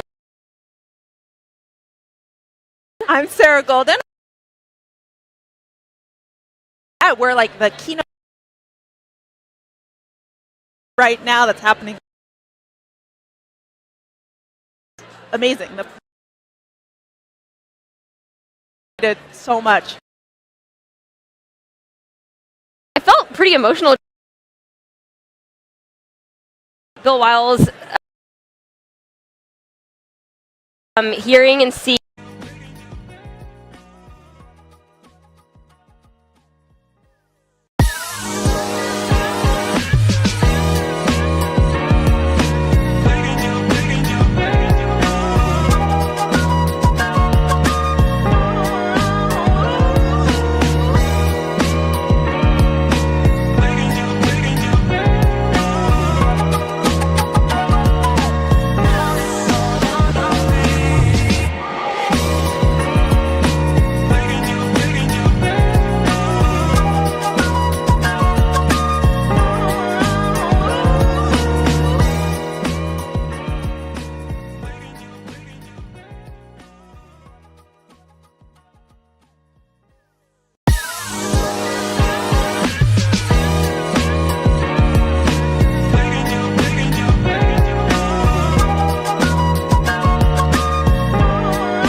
Welcome back to Livestream Hub. Again, I'm your co-host, Nathan Rajendran, and today I'm joined by Molly Wood and Chris Coulter, who are going to be speaking with us about influence listening and their roles in that and what they do in sustainability. So I'd love to hand it off to both Molly and Chris to introduce themselves and tell our Livestream audience a little bit more about your roles and what it is that you do in this space. Go first. No, you go. Come on. Thank you. Thanks, Samir. So GlobeScan is an insights and strategy firm. We do lots of consumer research, stakeholder engagement, all with the intention of trying to help organizations understand their ecosystem of stakeholders and then driving strategy forward to be leaders. Absolutely. And I am a journalist and venture capitalist focused on climate tech and climate innovation. And I was a tech and business journalist for a long time. Eventually realized that it turns out the climate crisis is also a very big tech and business story. Yes. And so I have dedicated probably the last 6 or 7 years to storytelling and then this pivot into venture capital to try to directly fund startups in the space. Wow, that's a beautiful emergence of intersectionality there with your field, Molly, and Chris. Very cool to hear about GlobeScan. And one thing that we heard about in the keynote is that common thread of intentional listening and influence and what that means in the space. Dylan said it so beautifully on stage. One of the best ways to lead and to win people over in this space is to truly listen with intentionality, which each of you practice in your work in different avenues. I'd love to hear about how that authentic listening and influencing comes up in both of your fields of work. Chris, let's start with you. Well, it's very much predicated on our philosophy and our entire business model is the value of listening as a precursor to understand expectations, concern, and then also to ultimately mobilize change, right, and build trust. And we know when we're talking about organizations that have many different stakeholders in a very complex environment and multiple geographies, that's a lot of listening to do it well and effectively because people's views and understanding and expectations in Beijing are very different than in Mexico City. And if you're a climate scientist in Germany, you've got a different understanding or expectation from an organization than if you're a rural farmer in southern India. So this is a really important thing, and most people get it intuitively, but it's active listening means proactivity and finding ways to respond on the back of what you pick up. Absolutely. You touched on a really good point about intentional listening, which is also knowing your audience, like knowing who you're talking to and what you're talking about is extremely important when it comes to influence and that intentional listening that we mentioned. And Molly, I'd love to hear from you. I mean, that is sort of the core of your work, really. It's funny, I was actually thinking it's the core of both of our work. Like in a lot of ways, we are both doing journalism and sort of data gathering. And yes, fundamentally, it really is about listening to people and broadening as much as you can the number of people that you're listening to and sort of trying to be neutral in the approach to everyone, right? Because everybody's in a different place. There are people at this conference who have been in this space for 20, 30, 40 years who are beaten down and frustrated. And then there are new faces coming in and being like, I got this. I'm going to fix it all. And everything in between when it comes to consumers and sustainability professionals and politicians. And so I think it really is, it's about knowing who your audience is and then, I know this sounds weird, but crafting your listening appropriately, right? So that you're taking the right information away from the conversations you're having and then ideally turning it into influence or action. That really is the goal. It's like we're not trying to do this passively anymore. Absolutely. We want outcomes and analysis and insight to come from that listening. Yeah, so collaborative driven, makes a lot of sense. And Chris, speaking of crowdsourcing and using that information that you've gathered through like all these conversations that you've had, GlobeScan just released a report on sustainable value creation, and it identifies 4 different gaps stopping sustainability commitments from becoming operationalized and actually implemented. So on the theme of intentional listening, how did GlobeScan start that initiative, aid in that report, and what were some of the findings there? Yeah, so it was a co-created research project with Salesforce and two wonderful thought leaders, Bob Eccles, who is a visiting professor at the Said School of Business, University of Oxford, and a very established, leading thinker on transparency and investor financial information. And then Alison Taylor, who's also a professor now and academic at the Stern School, doing fantastic work, and she just published a book today or tomorrow called Higher Ground, which is exciting.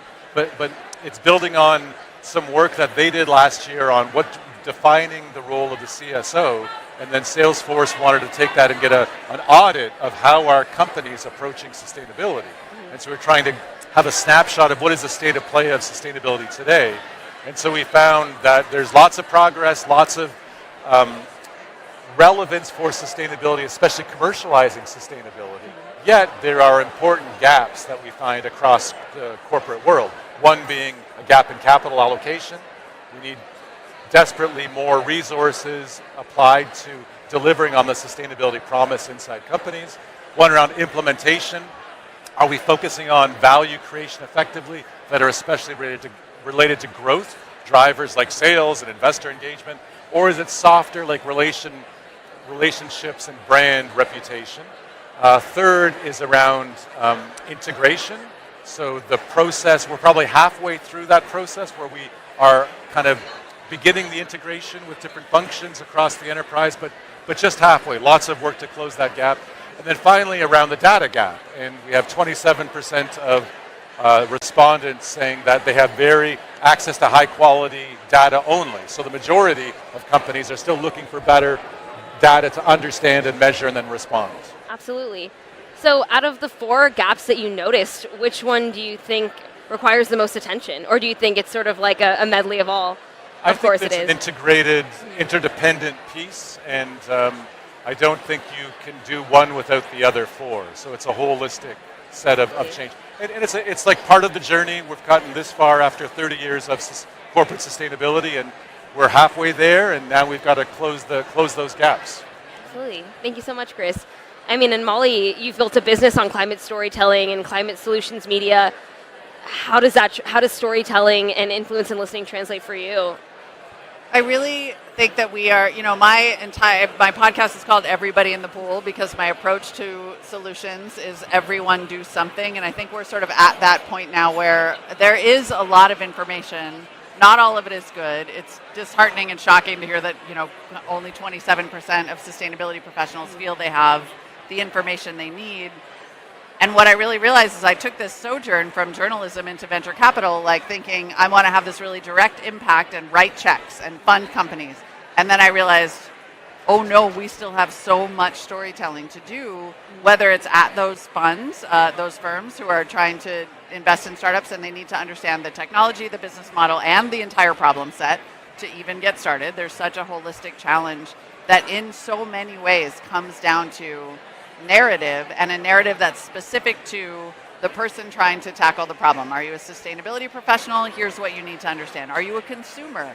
Maybe you do not need to read another article about interconnection. You just need to know what to buy and what to drive and what not to buy and what not to drive. Yeah. And so I do think we have a huge storytelling challenge ahead of us. Corporates are finding that they're having to overcome distrust about greenwashing, or they're afraid that they're going to look bad, and so they don't tell anybody about the good work that they're doing. Yeah. So I actually think that as much as I briefly tried to run away from it in my career, I came back to realizing that storytelling is actually fundamental to this entire challenge. When an organization approaches you to get started on the journey of telling a narrative, what is your advice to them? For a corporation, I think really be honest. Be honest about where you are, and that will help pull someone else along who is maybe a little bit stuck or maybe a little worried. Like, be as transparent as you can. You will always be forgiven for that. You will never be forgiven for fudging. Absolutely. Transparency is key. And with about 30 seconds left on the clock, do you guys have anything that you're looking forward to at the conference? Yes, the climate comedian tomorrow. Apparently that's Stuart Goldsmith, yes. The karaoke slideshow, and I want to hear more from T.S. Eliot, which is AKA Joel Makower, and more poetry. From Amazing. him. I didn't know I wanted more poetry, and I do, after seeing that, want more poetry. I know. I kind of want to put a beat behind it and make it a rap and just give Joel a microphone and just let him take over the keynote. But GreenBiz remix. Yeah, GreenBiz remix, yes. Thank you guys so much for tuning in. And to our audience, you just heard from Molly Wood and Chris Coulter. Thank you so much. So there's a number of things that farming and agriculture really can do to help with climate change in a big way. Farming is becoming more important to really help save the environment and do the right things. So we have great water quality in the future. We have great soils that we can continue to grow food. You know, with the whole carbon market, there are going to be some dollars available for farmers that do some of these things that reduce carbon. And I'm working with Baird on enrolling our fields into their program. If we think about it in the United States, we produce an awful lot, and we really need, as farmers, I think, take good care of our land so that it'll continue to take care of us.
My name is Chantal Lutsky, and I'm the Global Lead Advisory Services and Regional Lead for the Americas at Anthesis Group. It's great to be back at GreenBiz in this beautiful new setting, and truly inspiring to be surrounded by all of you. So much great energy and so many good conversations happening around one common goal. I'm looking forward to catching the keynotes and hearing many of our clients, including PepsiCo, Microsoft, Cisco, Salesforce, and others, share lessons and best practices about their sustainability journeys. This is a particularly exciting day for us, as today we launch the new Anthesis brand here at GreenBiz. This moment reflects more than a new identity. It leans into how Anthesis was built for this moment and the team we've assembled to guide our clients as they transition to decarbonized and more sustainable futures. Our new video, released with the launch of our new brand, explains why we need to leave the era of sustainability avoidance behind and why complying with sustainability needs to be the norm. To drive progress, value, and impact needs joined-up thinking. With world-class expertise in science-based advisory services, market-leading digital solutions such as Route Zero and Mero, the development of high-quality carbon removal projects, and purpose-led brand strategy and communications, Anthesis is uniquely positioned to support clients in managing risk and to find value for them in their transformation journeys. We are very fortunate to be working alongside many enlightened leaders who recognize the promise of sustainable performance is within reach. But the journey of transformation can be difficult to navigate. You'll hear a lot about that during the next few days. I'd like to share one of our own examples. Diageo is an amazing client with whom we are doing leading-edge work. Over 200 brands and sales in nearly 180 countries, Diageo is a global leader in premium drinks. They strive to create a truly sustainable business for the long term. Their journey to improve the circularity of their products and packaging and how to do purposeful communications is worth sharing. In alignment with their commitment to sustainable packaging practice, Diageo requested Anthesis to identify opportunities to support glass recycling markets in Tier 1 market countries in the Caribbean region. The key objective was the development of a 3-year roadmap. The Anthesis team's solution included conducting in-depth research into landscape assessment of international and national level policies, identification and assessment of potential partners, description of best practices, options for increasing glass recovery and recycling, and the analysis of options for establishing collection programs. Anthesis and Diageo held a workshop to assess the findings, identify options, and to determine an actionable path forward. This project resulted in a solid roadmap for the next 3 years, which Diageo can use as a blueprint for other countries within its distribution region. The roadmap includes a description of recycling infrastructure, logistics, relevant policies, potential partnership opportunities, and reverse logistic options to advance glass recycling. Opportunities have been identified for Diageo to support each step in the glass recycling value chain with partnerships, policy support, and outreach. Diageo is not only making strides in sustainability in its supply chain, recognizing the importance of stimulating consumer engagement in its corporate grain-to-glass efforts and the enormous potential for brands like Johnnie Walker, Don Julio, Smirnoff, Guinness, and Baileys to be a force for good in the world. Anthesis, via the recent merger with purpose communication specialist Revolt, is working with the recently formed Diageo Global Brands and Sustainability team to embed sustainability into brand strategy, activation, impact measurement, and guidance to take steps to mitigate potential greenwashing. Together, we defined that sustainability should be an enhancer of brand building, where sustainability commitments are not trade-offs, but exciting new levers to drive brand equity and growth, and where the actions Diageo is taking for a more sustainable future can enhance the brand. And we're working with Diageo as they seek to ensure that their product claims are transparent, truthful, and measurable, which we see more and more really matters to consumers. Through this work, we can see that Diageo's efforts on the supply side, like packaging circularity, have creative, consumer-facing applications that pay back to both business and the planet. Please let me or anyone at Anthesis know if you have any questions that we can help you with. and enjoy your time at GreenBiz. Thank you.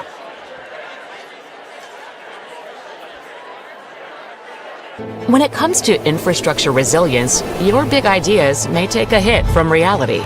As engineers and builders at Black & Veatch, reality is our strong suit. So ask the what ifs. We help with what next.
Welcome back to Livestream Hub. I'm Netra Rajendran. I'm joined by Amelia DeLuca, Chief Sustainability Officer at Delta Airlines. Amelia, welcome. Thanks for having me.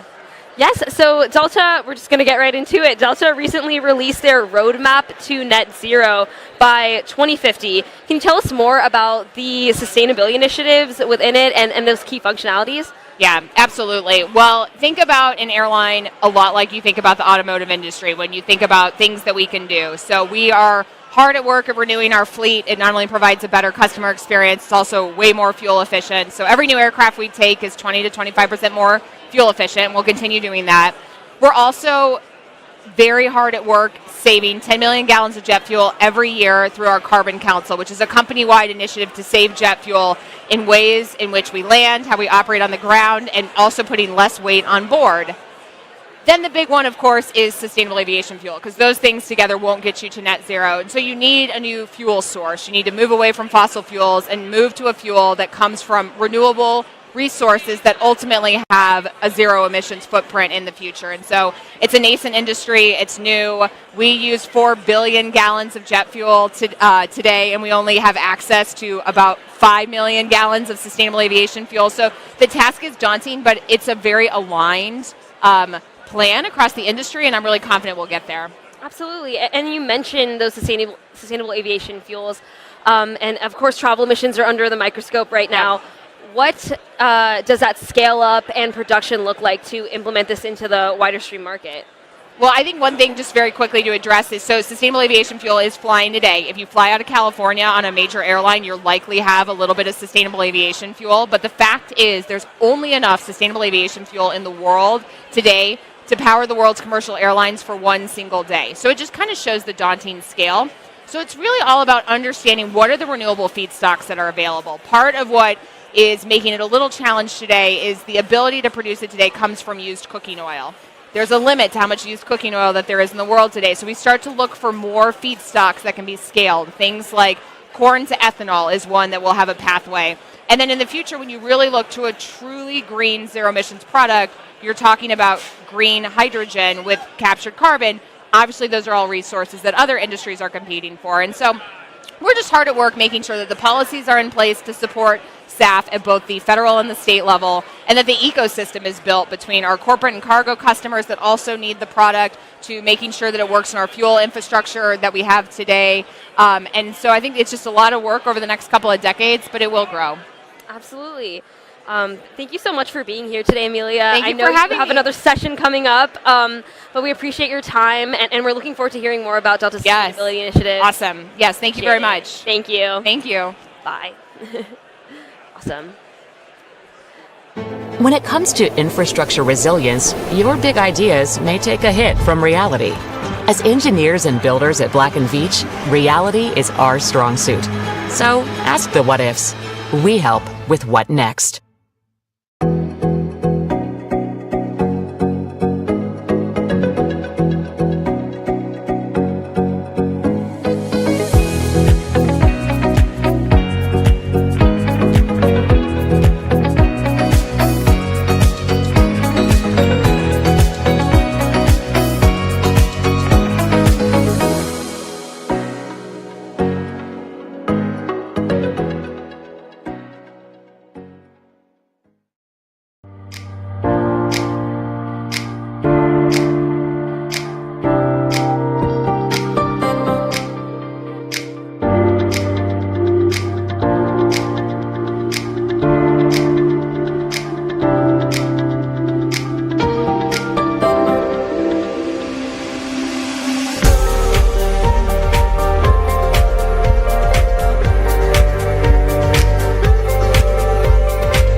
Hi, welcome, Michelle.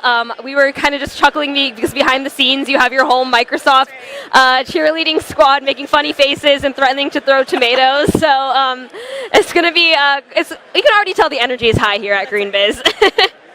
But yes, again, I am joined by Michelle Lancaster at Microsoft. Michelle, would you care to introduce yourself and tell our lovely audience a little bit more about what you do at Microsoft? Yeah, I'd love to. So a little technology startup called Microsoft. Tiny.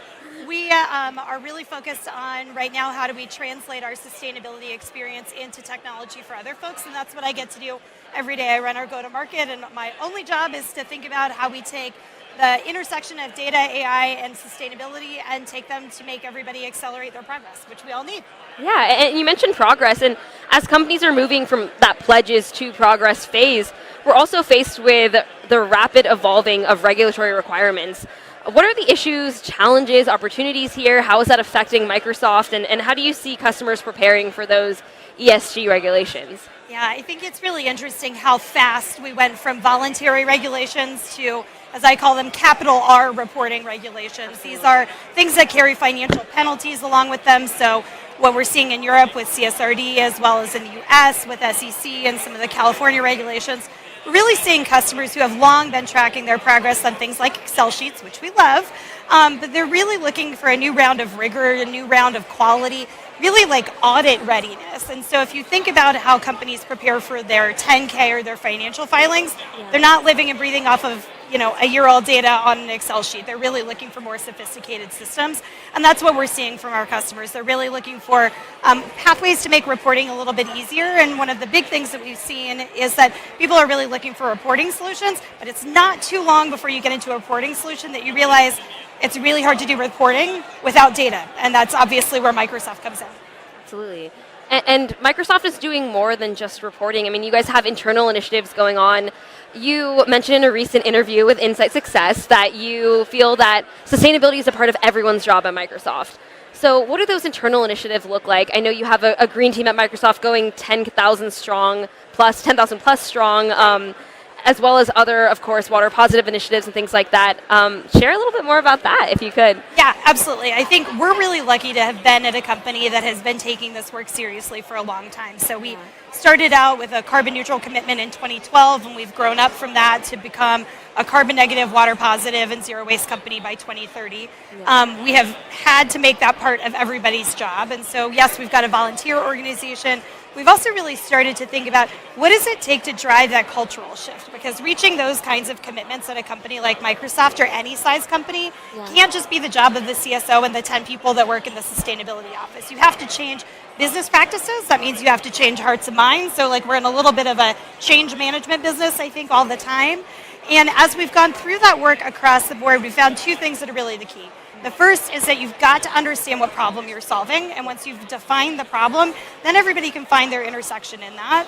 And the second bit of that is how do you actually provide the data to match up against that? So we've really been looking at, from those early days of I want to support by managing zero waste or talk about solar panels.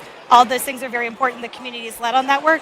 But they've started to say, I'm an engineer. How can I bring this into my work? And that's how we started the Green Software Foundation. They said, I run dining facilities, and that's how we're running our composting initiatives. And so we've really been able to tie those corporate commitments to what unique role everyone can play in their job.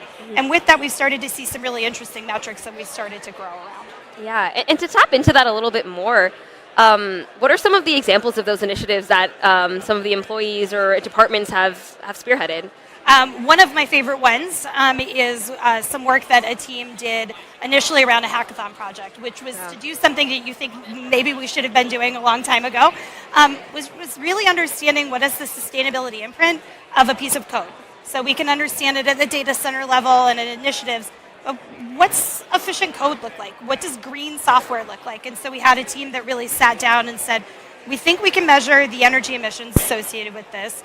If we can do that, can we then provide proactive guidance to our engineers so they're thinking about building the most secure code, the most private code, and then also the most sustainable code. And the beautiful thing about that work is that none of those people had sustainability in their title. They were all engineers. It was something they felt passionately about. And now we have a foundation, and it's part of what we call our well-architected framework, which we use for all of our customers now. Yeah, I love that idea of playing to people's strengths in the name of sustainability. Wonderful. And with that being said, I mean, what's on the horizon for Microsoft? What are we looking forward to at the conference and beyond? We are incredibly excited to be here in GreenBiz in mass, as you noted. They're probably all around us. Waiting for the tomatoes. Exactly.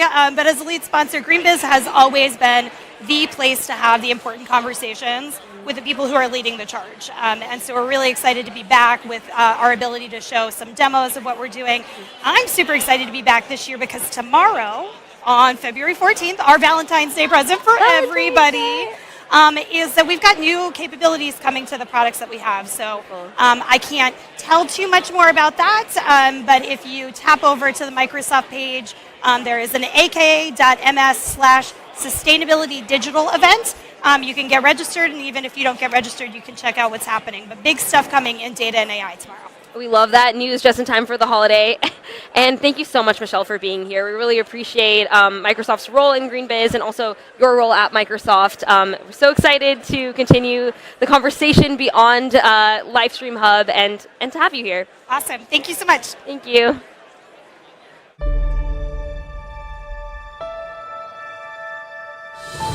Every day, all over the world, Prologis helps businesses of all sizes lower their carbon footprint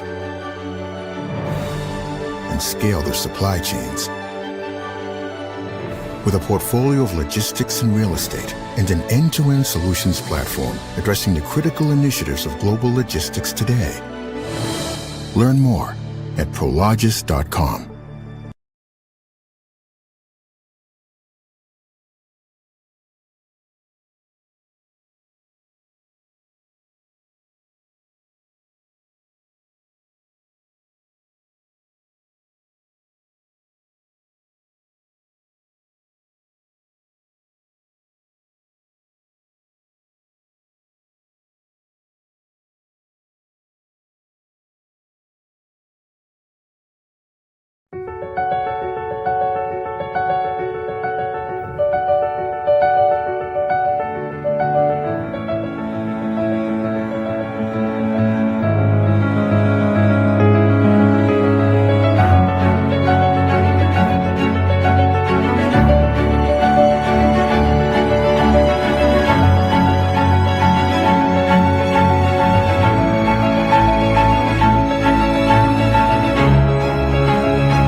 Good afternoon. My name is Dylan Libber. I am the Commercial Director at Agoro Carbon Alliance. It's a pleasure to be here with you today, although virtually from GreenBiz 24. I'm excited to talk to you a bit more about Agoro Carbon Alliance and what we are doing in the regenerative agriculture space. I believe my information is on your screen, so please feel free to reach out when you can. Before diving into the work on the ground that we're doing, I thought it would be very important for us to frame the context of the challenge that is before us.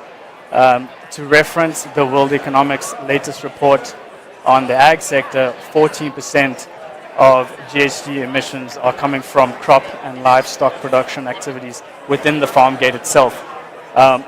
Further than just carbon specifically, it's important to note that 70% of global freshwater withdrawals are from agriculture as well. And so I think what this does is really put some numbers to how significant the impact that we can have on the ag sector is. And this is further endorsed as an opportunity through the IPCC with their latest report for policymakers. And in that report they said that relative to other mitigation options that are out there, carbon sequestration in agriculture offers substantial potential to reduce emissions. And that's really where Agoro Carbon Alliance comes in. We believe that our soil is truly our solution. And so our mission is to drive the global adoption of regen agriculture practices through high quality, science-based carbon solutions that improve soil health and farmer prosperity while providing businesses, our clients, an opportunity to invest in a sustainable future. We do this by offering a range of regenerative agriculture offerings. These range from no-till to rotational grazing, cover crops, and biodiversity. How we work is really to leverage the power of carbon credits, and we do this by first working hand in hand, with our growers and our participants in our programs. And so the key barriers that we aim to address is essentially the capital requirements that are needed to transition from conventional practices to regen practices, as well as the agronomic support that is required to do that once you've covered the capital requirements. And so our program is really designed around our farmers and growers. It's grower-centric, and really what we do is we work hand in hand with them to collect data, establish the baselines, and ultimately monitor the climate impact that comes with that. These data and the monitoring results from that is third-party verified through our leading standards, and ultimately we issue carbon credits. These credits are essentially then sold into the carbon market, and it comes full circle to finance the scalability of our offerings as we continue to scale, leverage high-quality carbon credits. And so we are replicating this model pretty well. We have developed pretty strongly. Right now we've established a strong footprint in the US. We have over 2 million acres enrolled currently, all involved in sustainable agriculture practices. And ultimately what this means is that we are on track to reduce or sequester more than 7 million tons of CO2 over the next 10 years. And this will be replicated year after year as we continue to scale. And so we also are trying to do this globally. This is a global challenge and a global opportunity, and we've now penetrated the Brazilian market, and we will continue to explore new countries as we grow. Just of note is that since June 2021, Agoro Carbon has paid over $15 million to American farmers and ranchers. Importantly, I mentioned that key to the business model is the leveraging of carbon markets, and we fully support the fact that in order for this market to grow, carbon credits have to be of high quality and of high integrity. And so our program is specifically designed to hit all the specific quality attributes that a carbon credit needs to meet. And so our program is designed to enhance permanency. The foundation of our project is around robust MRV and the latest carbon science around soil carbon, as well as additionality, which means that the purchasing of Agoro Carbon Credit is the catalyst to drive and implement regen agriculture. So one last point I wanted to touch on just before we end is that when you purchase an Agoro Carbon Credit, you're not just accounting for carbon emissions, but there are many and various co-benefits that come with this as well as impacting specific UN SDGs. And so with that, I have a very short time with you, but I implore you to please join us. There is plenty of work to do, and we look forward to continuing the discussion with you later. Thank you.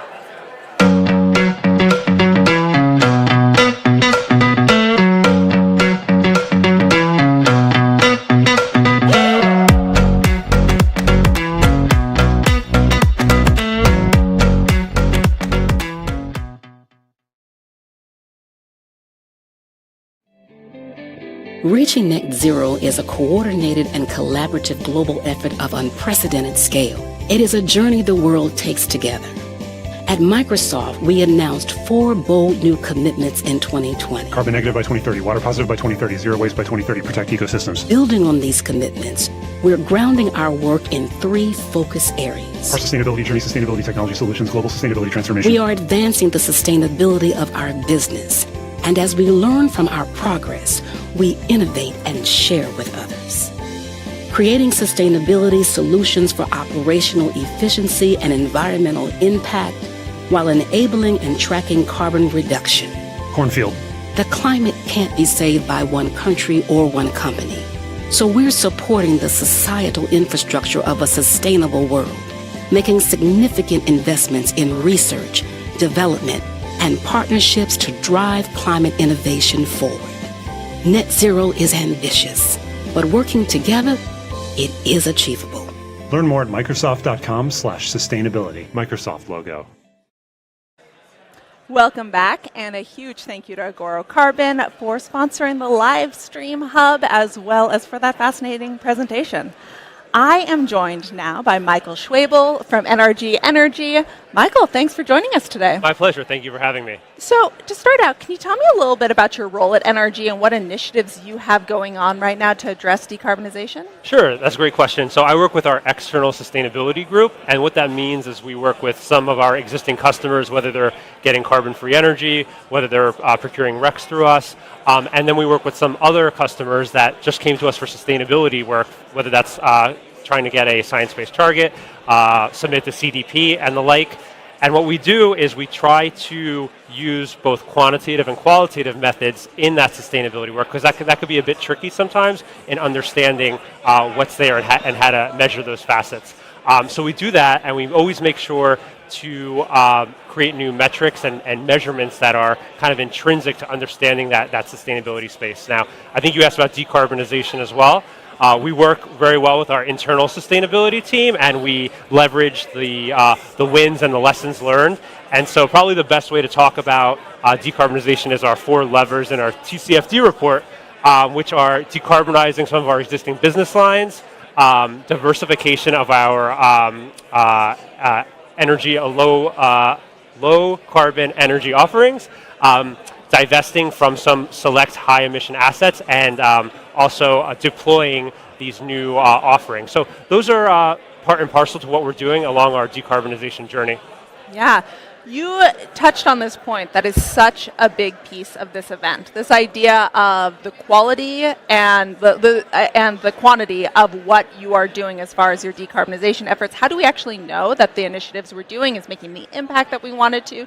Can you tell me a little bit more about how you measure and how you work with customers to make sure that what they're doing is leading to the impacts you'd like to see? That's also a good question. So sustainability and measurement can be a bit hazy sometimes, right? So we find that the best way to kind of measure that and make sure there's the appropriate checks and balances is to use the definition of sustainability, which is a 3rd component equity, sometimes called social, a 3rd economic, and a 3rd environment. And as long as you have all 3 of those, that you're keeping everything in check. Now, with that said, sustainability is at the forefront of what we do at NRG, and we understand the upcoming energy transition that's in place, and we want to make sure that the long-held grid reliability, stability stays there. But it's very important to our business success to reduce risk and also to have enhanced reputation in that space. So one last item I'll add there about what we provide in that. In those areas of measuring and able to have tangible sustainability benefits are providing those sustainable energy initiatives, optimizing the efficiency of our generation fleet, also reducing our overall carbon footprint, leveraging those new technologies, and importantly, supporting our employees in their health, their safety, and that they're able to continually grow. And if I might add one more thing, we want to only positively affect the communities in which our customers and employees live. So we are looking at reducing the operational environmental impact of NRG while retaining our long-held competitiveness, reliability, stability, and success. It's a lot of things to balance. Yeah. I hope I know some of that's a bit high level, but I hope that's able to get the point across. Yeah. Yeah, so I have been tracking what's going on in energy markets right now. A lot of the organizations that are doing procurements are facing a lot of different headwinds. I mean, there's a lot of things, a lot of moving parts that are happening right now. So I'm curious what you're recommending for people interested in decarbonizing their energy to navigate this strange moment. Yeah, I definitely understand the headwinds, and NRG acknowledges the role, for example, that natural gas plays in the energy transition from one where fossil fuels was a significant part of that sector, and a future where they are much more intelligently used, perhaps for grid reliability and stability, and some very challenging electrification instances, such as heavy-duty transportation, and also in industrial sector where there might be a heavy heating or cooling load. With that said, we also support the nascent low carbon emission fuels in natural gas. Those technologies such as responsibly sourced natural gas and renewable natural gas, because jurisdictions, states, and other entities that have their own sustainability goals can help better achieve those goals through those natural gas components. But also, if they are able or want to leverage offsets or RECs from NRG, that could stack on top of that to even further meet their sustainability goals. So the last thing I'll say to wrap things up is we understand and we hope that everything from divesting from select high emission assets to understanding sustainability to the decarbonization and energy transition journey we're on will spur us and springboard us towards a more sustainable future, as well as our customers and everyone involved at NRG. So thank you very much. Thank you, Michael. And thanks for joining us today on the live stream hub. All right, thank you. Yeah. Sustainability is not a risk to be managed, but an opportunity to thrive. It powers insights, drives growth, and gives your business the ability to take on any future challenge. Let's make an impact together. At One Tree Planted, we believe a better world starts with one simple act: planting a tree. Our network of global planting partners provides an international portfolio of top-quality tree planting opportunities to our business partners. One Tree Planted coordinates all the logistics with our best-in-class tree planting partners, from sourcing the nursery seedlings to supporting with technical expertise, ensuring that the projects are set to the highest standards. And our list of international corporate partnerships is growing year after year. From rebuilding habitats for endangered species to planting trees in major cities through our urban reforestation program, we look forward to creating a legacy of sustainability with you. And it all starts with just one tree.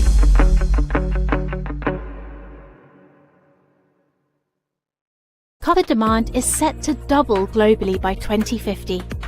The International Copper Association's members recognise their responsibility to reduce their own emissions. The industry that is helping other sectors decarbonise is now going net zero itself. That's the power of zero. For more information, visit copperpathwaytozero.org. I am joined by Adi Asroya, and he is the CEO of Repurpose Global. So Adi, thank you so much for joining us here today. Thanks for having us. I would like to start out by talking about the plastic pollution crisis. I understand that you're working on an initiative to address this. This is something that's been so top of mind for the last several years. What is the update? Where are we right now when it comes to plastic pollution? Yeah, so I think we're in a really interesting moment in time, because at this very moment in time, a global treaty on plastic pollution is being negotiated by all the countries of the UN to essentially put into stone and into writing the fact that countries need to treat this issue with the urgency that we need to treat it if we want to or hope to move the needle on plastic pollution. I think just as a little bit of a primer, the last 8 or so years are really when plastic pollution has become a consumer issue in the minds of the mainstream consumer. I like to think of it as after Netflix published the Our Planet documentary with Richard Attenborough highlighting the impacts of plastic, it really set off a viral moment in time, and plastic quickly became, in my words, in my opinion, the gateway drug to environmental activism. It got a lot of people energized and activated, and many of those folks, including myself and my co-founders at Repurpose, got educated about sustainability and the broader topics of pollution through the lens of plastic and as a starting point. Now, fast forward, that consumer momentum turned into pressure on companies because companies started to adopt voluntarily initiatives to respond to that need from their consumers. Plastic became the #1 environmental issue in the minds of US consumers today, even above climate change. And so companies are starting to respond voluntarily on their own. We work with over 300 brands at Repurpose who are concretely acting on plastic pollution in a meaningful way. And now it's really heartening to see that voluntary wave being supported by regulatory reinforcements in some ways, where you have the governments across the world coming to realize that, okay, you can only expect so much from companies to do so voluntarily. They will need regulatory frameworks to level the playing field if we really want to move the needle on the issue. So it's become a much more mature state of the conversation, I would say, in the last couple of years. What are some of the challenges that businesses are facing when it comes to addressing plastics? I think the fact is that plastic has become such an embedded material in the global supply chain that it's almost like we think of the one miracle material to replace plastics, but that's really not the case, right? I don't think we will ever have a single miracle material to replace all plastics, because what makes plastics so widely used is also precisely what makes it so challenging to deal with at its end of life. And so I think that's the main challenge, is that companies are coming to terms with the fact that no magical alternate material exists to just flip the switch and overnight get rid of plastic. Although solutions have been marketed as such, we've had many waves of alternate materials that have been touted as the next sustainable version of plastics, but we're realizing that just like any material, those alternative innovations also have their own trade-offs. And so I think that's the #1 fact that businesses have to grapple with, is that there is no silver bullet to plastic pollution, and that we will have to take a sort of context-appropriate approach to examining each aspect of the problem and coming up with a solution that works within the local context and within the context of the business. And finally, I think the last challenge that is starting to be overcome is internal will within companies. I think we're seeing, because of this wave of consumer momentum, that it's a lot easier to make the case internally, if you are a sustainability practitioner watching this, to make the case for your business to act in a meaningful way on plastic pollution, because your bosses are consumers too, and they are also seeing their children probably complain to them about plastic pollution. And so I think now is the time to champion change within organizations. Yeah, so that sounds incredibly difficult in a lot of ways, and I'm glad that some companies are starting to bring it on. Why should companies be getting involved with this? What do you say to companies when this seems like a mountain to climb, just briefly? Yeah, the fact is that by over the next 2 decades, by 2040, this is a research paper that came out recently that shows that we will increase the amount of plastic leaking into the oceans by 3x. And even if all of the existing commitments by companies are met, which is a big if because those commitments are never met, we will only reduce that increased leakage by 7%. So all of the existing commitments combined are barely making a dent in the magnitude of the problem as it's projected to manifest in a few decades' time.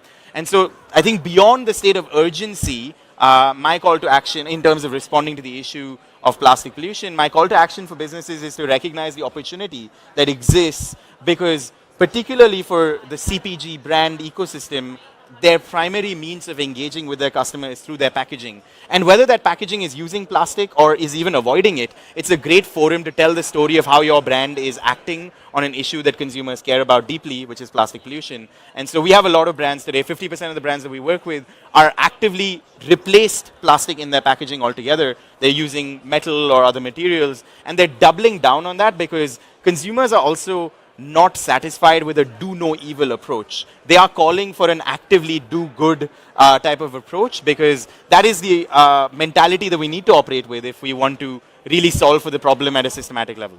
Well, thank you so much for joining me today, and we're looking forward to see where this initiative goes. Thank you so much.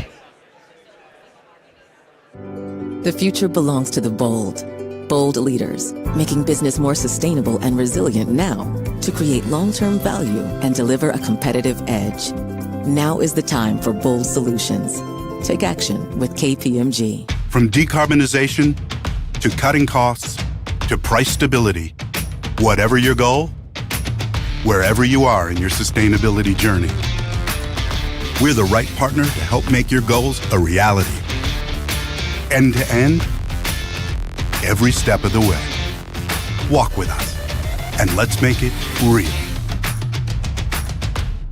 The challenges Palo Alto Networks was facing around sustainability were our ability to have a complete and audit-proof assessment of their greenhouse gas inventory. It wasn't being done. This is where Watershed came in. Watershed's climate platform is the best in the business, without doubt. Everything about their platform is data and science driven. And everything about their relationship is customer driven. At Southwest Gas, we believe that when we're open to all possibilities, we can build a sustainable energy future. We provide energy to bring comfort to your home, fuel community growth, and support climate goals through innovation. We're imagining energy differently. I'm joined here with Elizabeth Sturkin from EDF, who is the Managing Director for Corporate Partnerships. Thank you so much for joining me today, Elizabeth. Excited to be here, Sarah. Thanks a lot. So EDF is a nonprofit, and I know that you're committed to climate action. So many climate goals are based around this 2030 milestone. So I'm curious, how do you see this moment? How are we doing? Well, we have a decade, basically, to where corporate climate action is going to make the difference on whether we can address the most damaging effects of climate change, and we really need companies to step up in this decade. We have 6 years now to cut emissions in half. The challenge is huge and daunting, but the positive is that not only is there a huge cost to not addressing climate change, the economic opportunity is huge. It could supercharge the economy by $43 trillion. So there's so much positive upside.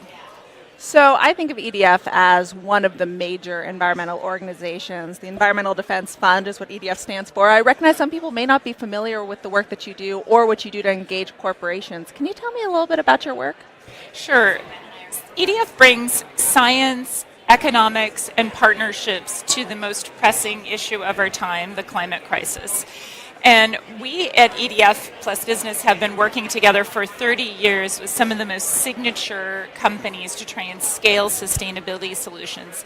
These are companies like Walmart, FedEx, McDonald's, and the Transform to Net Zero companies.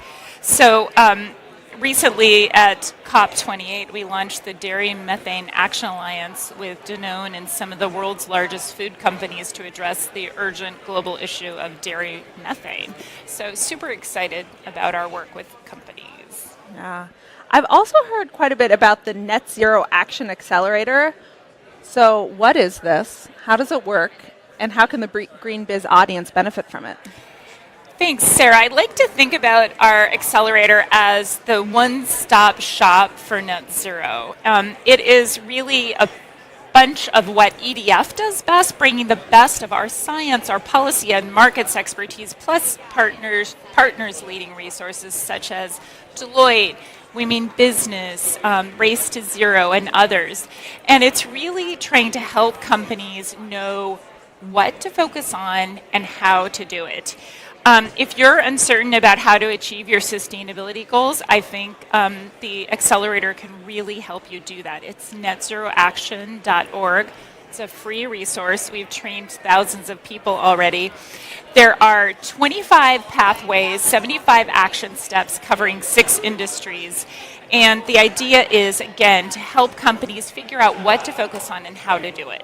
Yeah, let's get a little bit more specific. Can you give me like an idea of what kind of actions or pathways that you're able to provide for companies that are on this path? Yeah, well, when we talk about this decisive decade and the need to act now, I think the most important thing is that companies don't get caught up in all of the regulatory push to disclosure and reporting. That needs to happen. But while companies are doing that, they really need to act now. This is the most urgent thing we need to do. So the accelerator was meant to help companies figure out what to prioritize by sector. If you're in a certain sector, what should you do?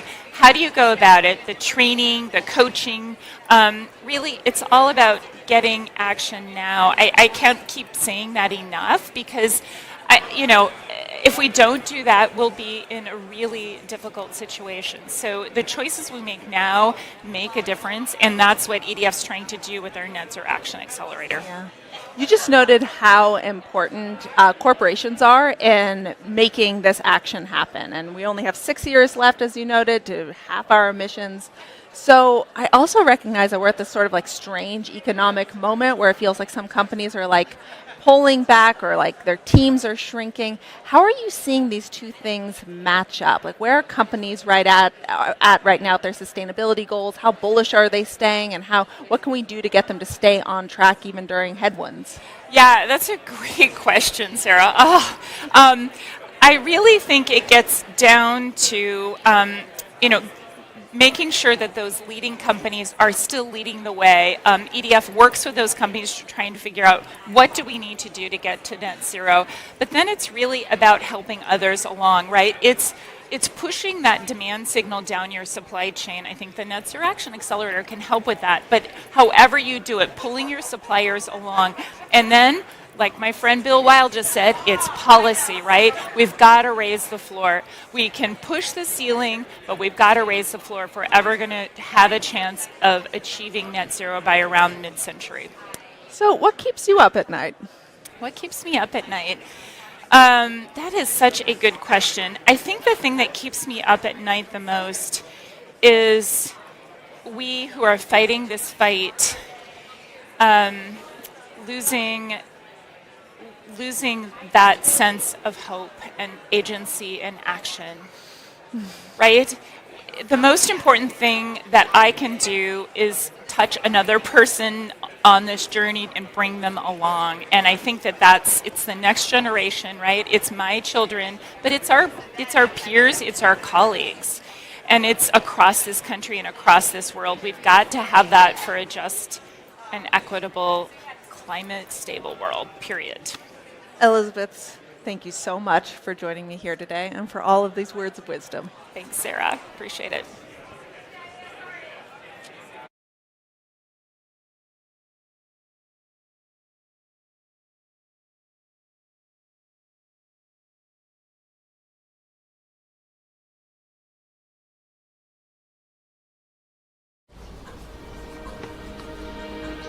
Angela.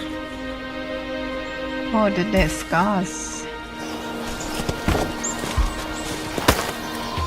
Wells Fargo has donated $50 million in support of indigenous peoples, including funding solar furnaces that convert sunlight Coming to the warm house. Hi, Grandma. into household heat. Traditional sun. Doing gets it done. Wells Fargo, the bank of doing.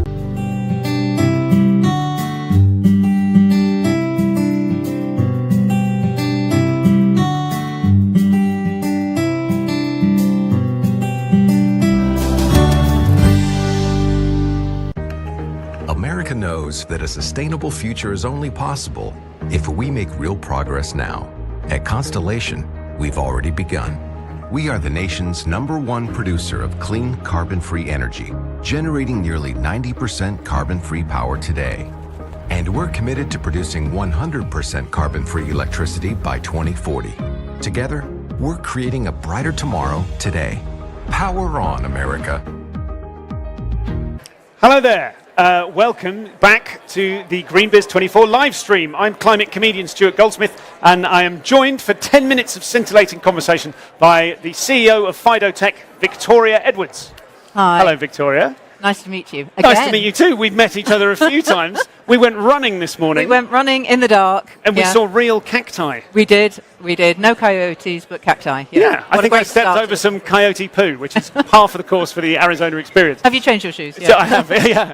So tell us a little bit about who you are and what Fido does. Okay, well, I'm Victoria Edwards. I'm the CEO and co-founder of Fido. And actually, what's my day job? I'm here to save the planet, 1 megaliter at a time. Failed musician. Okay. Should be playing Rachmaninoff's Second Piano Concerto in Carnegie Hall. But I'm using acoustics to try and save the world, to stop the terrible issue of water wastage and leakage through our network. And how are you doing that using acoustics? Imagine, if you can, that I know nothing about water leakage. Have you ever been to a school orchestra concert? Let's say I have. Oh, okay. All right. And it's a cacophony of noise. The violins are out of tune. You're hoping your kid's not playing the trombone. And you're trying to find the little triangle. Okay. Water in pipes is really noisy. Okay. And it can be lots of reasons for that. And you want to find and see if that little triangle is there, because that's a leak noise. And then you want to know the size of the noise. So we use acoustics to our AI to determine if it's a leak, but most importantly, the size of the leak. Because how many times have you sat outside your road and somebody's come with his van, 6 of them standing there going, oh, there might be a leak there, but I don't know the size. They dig up the road, you can't move your car, and it's a tiny little dribble. Well, we at FIDO put a stop to that. We only point you to the big leaks. Okay. So, and you use AI to do that? Yeah. And the reason why it's important, because everybody thinks, water. We've got plenty of water. It rains a lot. By 2030, we are facing day zero.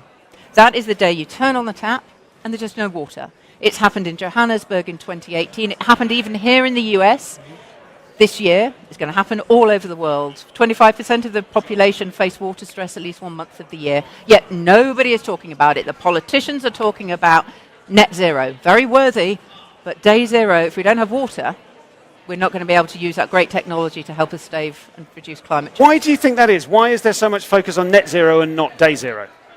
Politicians can remember one phrase, maybe? No, I'm sorry, I'm being...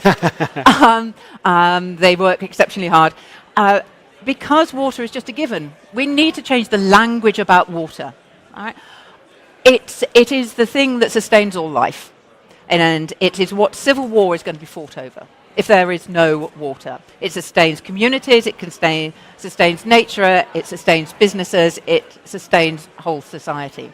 But we just think because it rains a lot, or we've had a flood, or we've got a sewage overspill, that we have the same amount of water here now that we had in the dinosaurs. Yet nobody talks about it. We need a blue planet Earth type of narrative that the whole world and society can understand the importance of water. Okay. And what's your biggest pain point at the moment for FIDO? What's the biggest single challenge if you could wave a magic wand and go, that bit's fixed and that's going to unlock everything else?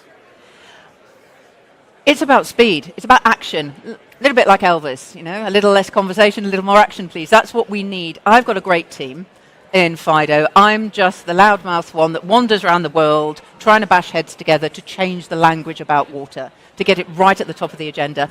I want people that we can see here, what a great sense of action that I can see in this conference. But we need people to do it more, to do it at scale, to do it with commitment, to be really transparent about what they're trying to do, share results, good and bad, and let's work together to make sure we've got a community, a global community that has the water it needs to survive and thrive.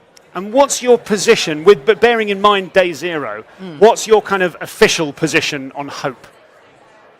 I'm going to ask you your official position and then your personal position. And if those things are different, that's fine. Yeah, no.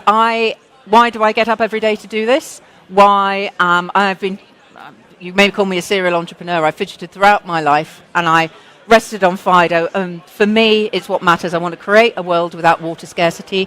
I believe that the generation now are so overwhelmed with all the problems. We keep saying there's problem after problem after problem. We need to give them hope and optimism. We can do that by changing the language of how we speak about water. And I think they have the power and the drive in them to make that difference. So I have hope, but my generation either need to get on the bus or get off it and allow these people to take it forward. Yeah, it is. It's a really unusual thing whereby most of the young people I speak to feel so frustrated that older generations are just piling on top of them. This is yours. This is your problem. We've caused it, and it's up to you to solve it.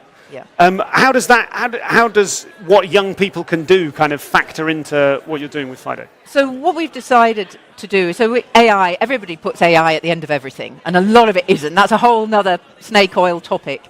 And we said, actually, to make it work, we want to make it accessible for all. Okay. So our little AI is very intelligent, but it takes all these audio files all over the world via a little phone app. We're going to gamify it.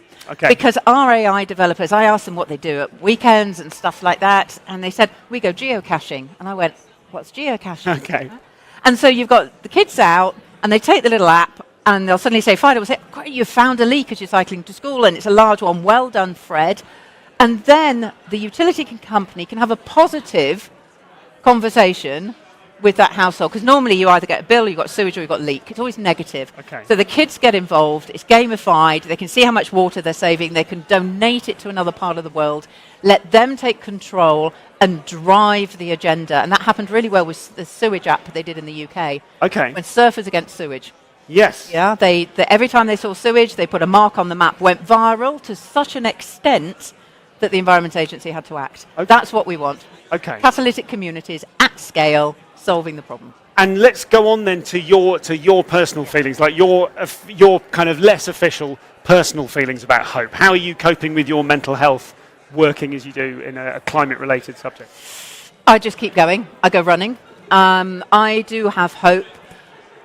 I get very frustrated. There's a lot of talk, and there's a lot of talk, and there's a lot of talk. And nothing ever gets decided successfully by committee. So sometimes you just have to go for it and hope that everybody else catches up. And that does mean upsetting and saying things that need to be said, but it's about building catalytic communities of people that are like-minded people, which may make some commercial relationships look different, but we've got to bring everybody together, and you've got to be bold enough to do it, you've got to be bold enough to fail, you've got to be bold enough to keep trying. Sitting here, just talking, sure, it's not going to make a difference. And what traits of your own personality do you think are particularly suited to the work that you do? What's helpful when we were talking about ADHD before? Yeah, absolutely. So just talk to me a little bit more about that. I think it's that ADHD trait of being able to hyper-focus. Mm-hmm. And that's a good thing and a bad thing, but it's a very good creative thing if you put it in a framework or an environment or a community where you can thrive. So I'm absolutely determined to do all I can to try and help create a world without water scarcity. Do I know when to let go? Probably not, and that's the downside. But I'll keep going. And we've got about a minute left. How do you cope with that downside? I'll go back to playing the piano, making my mother proud. I'll go and learn Rachmaninoff's second piano concerto. But I think if you have a belief and a total commitment to what you're doing, you may say, what do you do for your downtime? I don't do anything else. And that's a scary thing. Yeah. Yeah? Okay, yeah. And that's quite a big thing to admit, because everybody says, what do you do? Yes, I'm not a well-rounded person. No, I'm not completely obsessed with I am obsessed. And I stand by that and behind it. And that's what I do. Excellent. Thank you very much. Where can we find out more about Fido?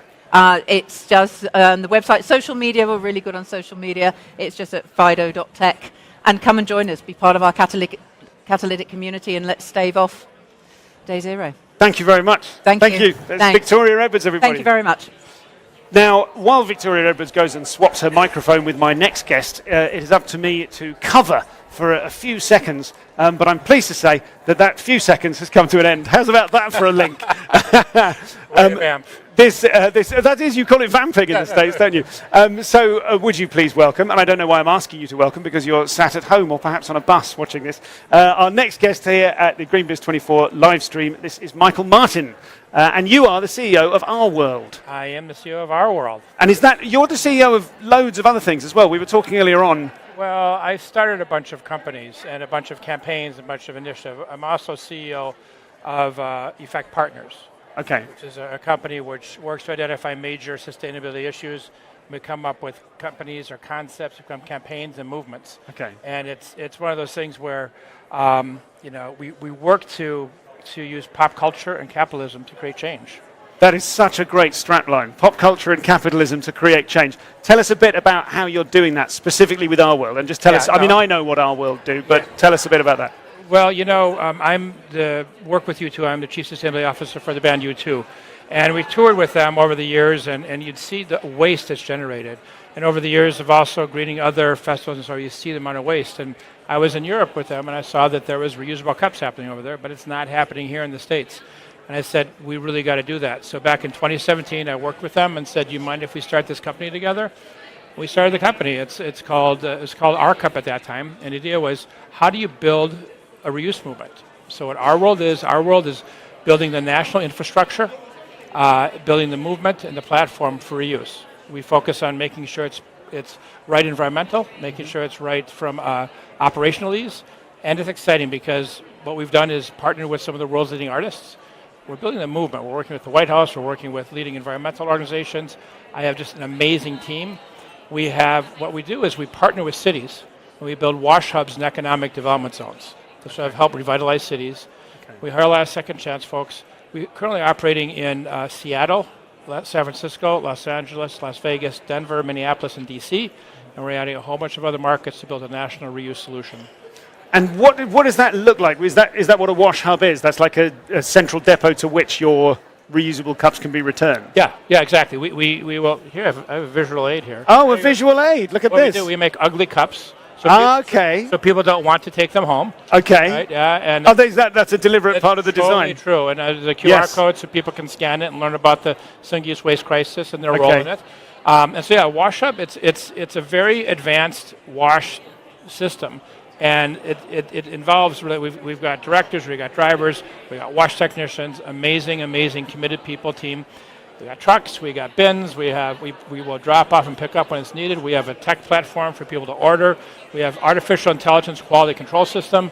And basically, it's just anybody that's using single use can come to us and we can solve for them. It's called Our World because we have Our Cup and we have Our Ware for serveware. Okay. And Our Turn is our tech platform. Okay. A lot of R period things going on. Yeah. And can you, is it the sky's the limit in terms of where can use these? Do you want to see the White House only using these ones? Would love that. As a matter of fact, I know the White House would love to get the White House using reuse. And what's great is, we're working with a bunch of organizations to make this happen in the federal government. It's hard to create change. All this, part of the challenge with sustainability is, the capitalistic system is set up to maximize profits without factoring the impact on the health of people on the planet. Mm-hmm. So it's a lot easier to do single use than it is to do reuse because they're not fully factoring in the impact of disposing of making of CO2 emissions, of the resources needed even to make compostable products, right? So, but what's exciting is that with the world's leading artists embracing this, with a lot of environmental groups, a lot of federal government agencies are embracing it, it's starting to take off. And what's happening, it's like FOMO. Like you get going in a couple of facilities and wait a minute, that's cool, I want to do that, and it starts to explode.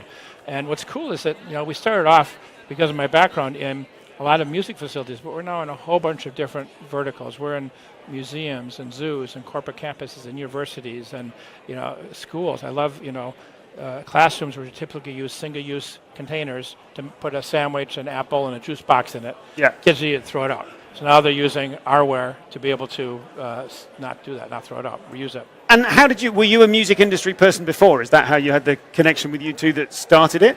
How did you bring yourself to work? I was an investment banker in the 80s, and Exxon Valdez happened, and I said, this is not what business should be doing. And so I left that, and with a group of people, produced and nationally broadcast Earth Day concerts from 1990 to 95 in stadiums, and it basically, I got to know the music industry, and so Billboard magazine calls me the guru of live event greening. Because I introduced, let's do recycling, let's do composting, let's do fan carpooling promotions, eco-villages, all that stuff. I introduced the music industry in this country, working really in all 50 states over the last 34 years. And I suppose music is one of those things that it unites people in a way like only really sport does. It's a way, I suppose in some ways you're trying to hack culture. You're trying to really change the way it works. 100%. Yeah. Music opens the heart and mind. And it's sports and athletes are really important to get the message out as well. But what's interesting about musicians is they actually have a microphone in their hand all the time, whereas sports athletes don't. And artists are able to go and really connect individually with fans. Yes. That experience you have being a comedian. Sure. When you're in front of an audience, you can really shape and move and motivate people to take action.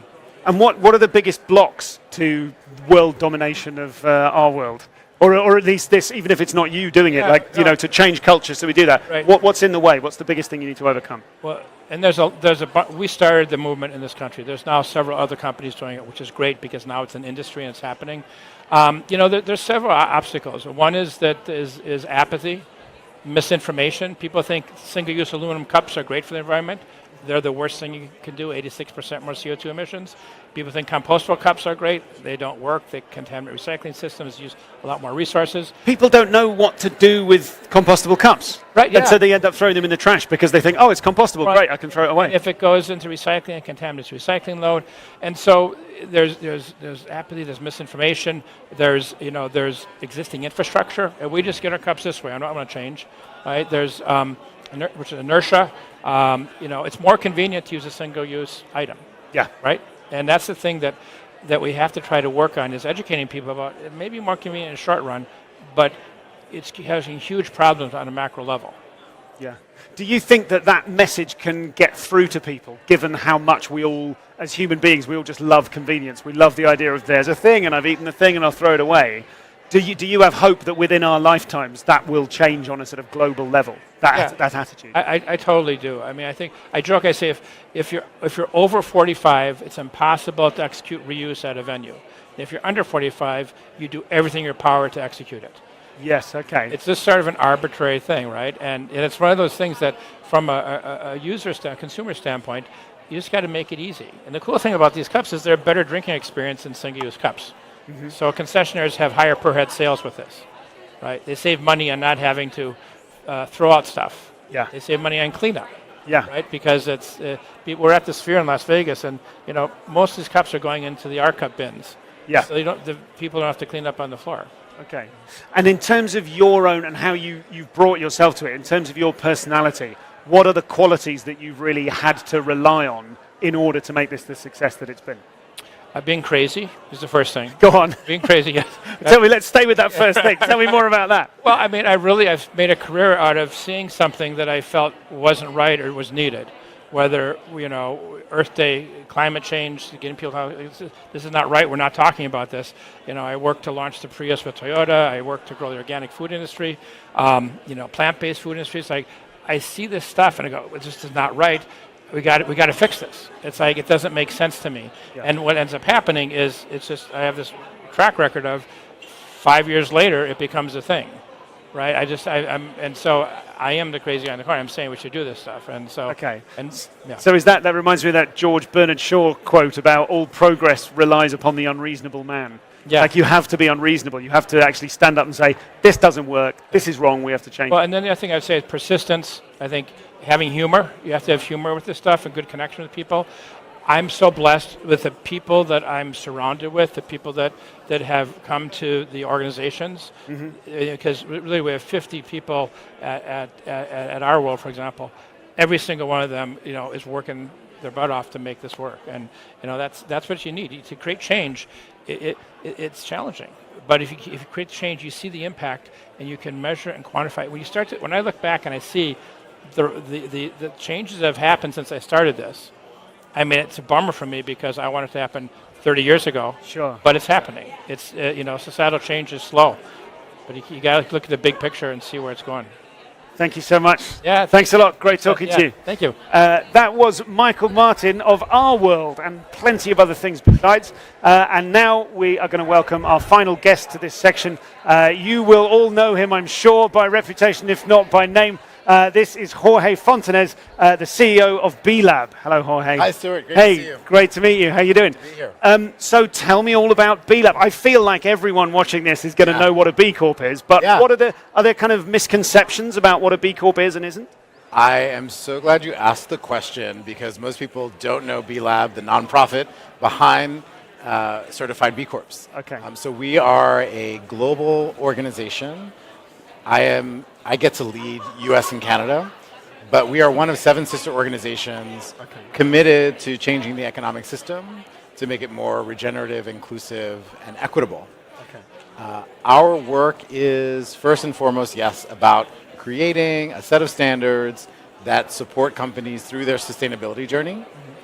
And we're also about accountability, transparency, and continuous improvement. And what we offer to B Corps, once they get to that status, is community. It's our biggest asset. So we have 8,000 certified companies now globally, 2,500 in the US and Canada. And our work is really about ensuring that the value proposition of what it means to become a B Corp continues to evolve. That we've set a standard, but we're not content with meeting the bar, but always raising the bar. Okay, does that mean if people watching this want to become a B Corp, that they should get in quick because it's going to get harder to become a B Corp? Or is it that once they're onboarded, then you up the metrics for continuance of... So continuous improvement is, in fact, a motivating factor for B Corps today. Yeah. We have a minimum score that a company needs to achieve, 80, in order to be certified. And that score, often companies are trying over the course of 3 years in between certifications, they're trying to figure out how can we improve? Where are our gaps?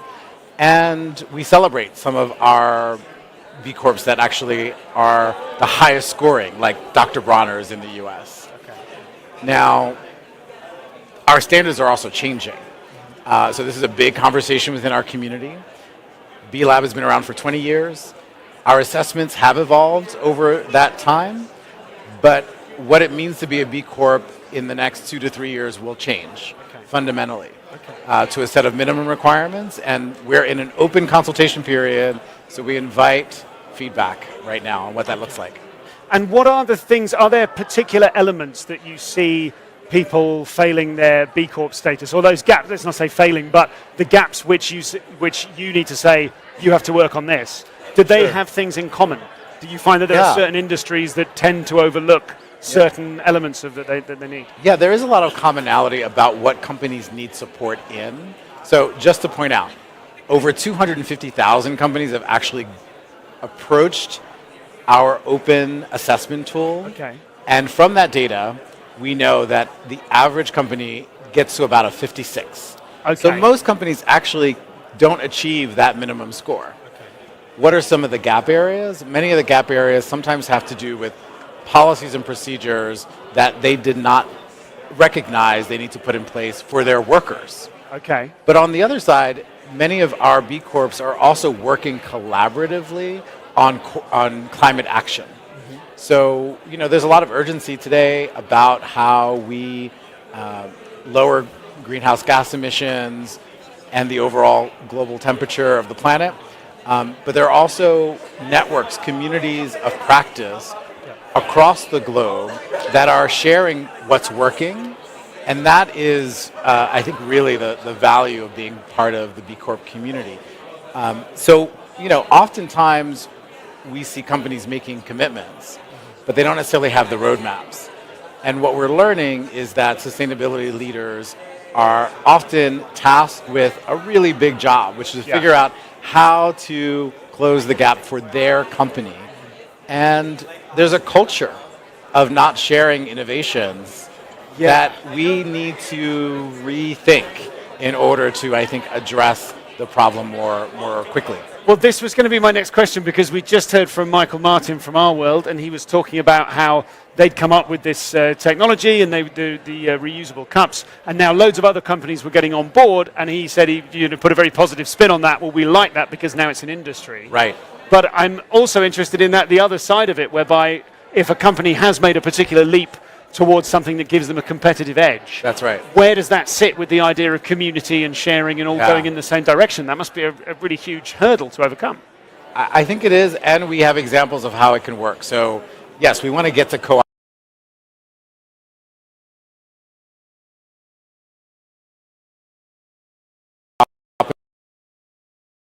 There's what's called the B Corp Beauty Coalition. So these are fashion, beauty brands that are sharing best practices, and they've agreed on 3 areas of focus. Okay. One is formulation, one is packaging, and the third is supply chain, greening the supply chain. Okay. I think that kind of network demonstrates that they can create guardrails in a way that even competitors can come to the table to say, yes, we want to work on these issues together while maintaining our IP. Yes, got you, because they can be part of the same group. Guardrails, Yes. okay, I understand that. They It's can about go, guardrails. these are the metrics, and we've got to work towards these different elements of it. That's the future of innovation, especially if we're talking about impact. It needs to be a collective effort. So do you get up every morning thinking, yippee, we're going to solve it, this is fine, because you're at the center of an incredibly important part of the business approach to sustainability. Yeah. Are you filled with hope yourself, or are you so close to it that you know too many of the darker elements of it as well? Well, I am filled with hope. I am optimistic, and I think that's in part because we have 500 B Lab employees around the world that are so committed to our mission and committed to new ways of working ourselves. Okay. And we've looked internally to understand what do we need to change about the way we do what we do in order to make our organization a best place to work, and then have that translate to our community.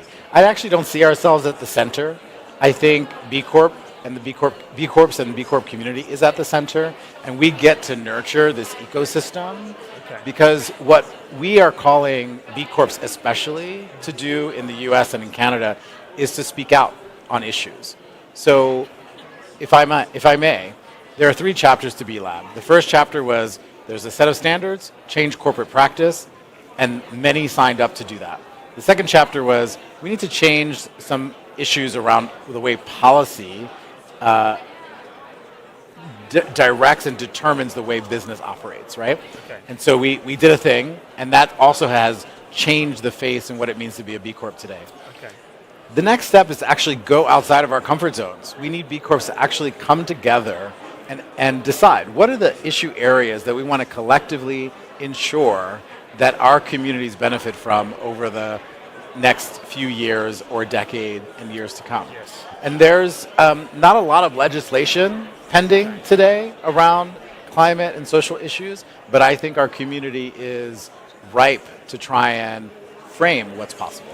I'm interested in that idea of moving outside of your comfort zone, because I think one of the big strategic changes that needs to happen within sustainability is people, or not even within sustainability, but within the wider world, people need to increasingly, in order to face the climate crisis, not just run away and put their heads in the sand, they need to be comfortable feeling uncomfortable. So everyone needs to move out of a comfort zone of one sort or another, whether it's moving on within B Labs and kind of creating the next stage. Yes. So what is it about you and your particular personality, do you think, that suits the work that you do? What qualities do you have that you feel you need in the work that you do? So let me say, I am highly empathetic with CEOs in the position that they're in today. Okay. Because as a leader, every day we get to wake up and work on the things that we enjoy, but we are increasingly having to address issues that business has not been historically asked to weigh in on. For me personally, I have a meditation practice, and I practice deep listening. And that... I don't know what deep listening is, which is terrible given the circumstances in which we find let's ourselves. just say it's listening without interruption. Okay. Right? It is about centering the stakeholder. And so what does that look like? That looks like creating forums for workers to share how they think policies and practices need to evolve in the organization to support their well-being. Okay. It means going out. You talked about how do we get out of our comfort zones.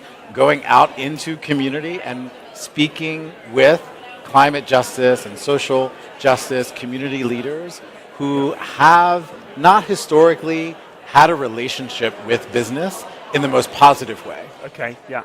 It's also about meeting with your policymakers, with representatives who aren't historically used to having companies come to them unless they're lobbying for something in their self-interest. Okay. These are the ways in which we need to evolve. And so for me, I'm very focused on our team's well-being in order to ensure that we can actually meet our mission ultimately. Thank you so much. Yeah. Thanks, everybody. Yeah. Jorge Fontanez, CEO of B Lab. Thank you. Thank you, Stuart. Yeah, nice to be here. And now I guess I'm throwing to something else, but I don't know what that thing is, and we're no longer live. Companies have tried to manage complex workflows of products, people, and processes through data silos, disparate systems, and complex spreadsheets. Sphere Cloud is the software standard for integrated ESG performance and risk management reporting.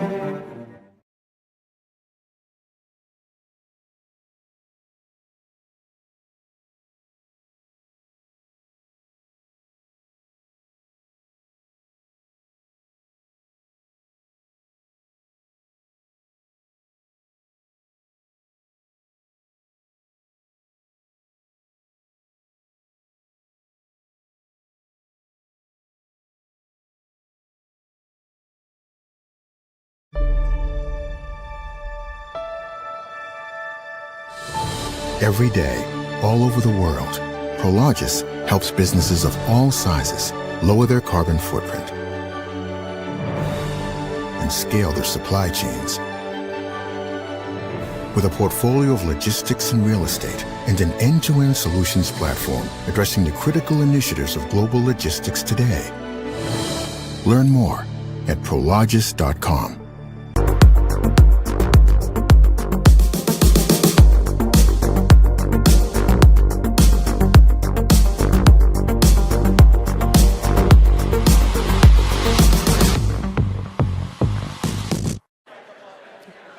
And that wraps up our first day at the Livestream Hub at GreenBiz 24. Weird to think it's all over, but we have a whole nother 2 days of the conference. I'm looking forward to tomorrow's keynotes. We have Derek from the NAACP interviewed by Wawa. We have Katie Ryan, Stuart Goldsmith, who you just heard from. So many great speakers, so I'm looking forward to it. And we will be back here at the Livestream Hub after with some exclusive interviews, including Zoe Chance, who will be joining us again tomorrow, and a slew of other just innovators that will be able to talk about the different things that are happening here at GreenBiz 24. Yeah, and not only do we have keynotes tomorrow, but the attendees here are going to be experiencing some amazing breakout sessions, and we're just looking forward to being a part of it. Thank you so much for joining us and tuning in to Livestream Hub from wherever you are joining us in the globe. I'm Nathan Rajendran. I'm Sarah Golden. I'll see you here tomorrow. Thank you.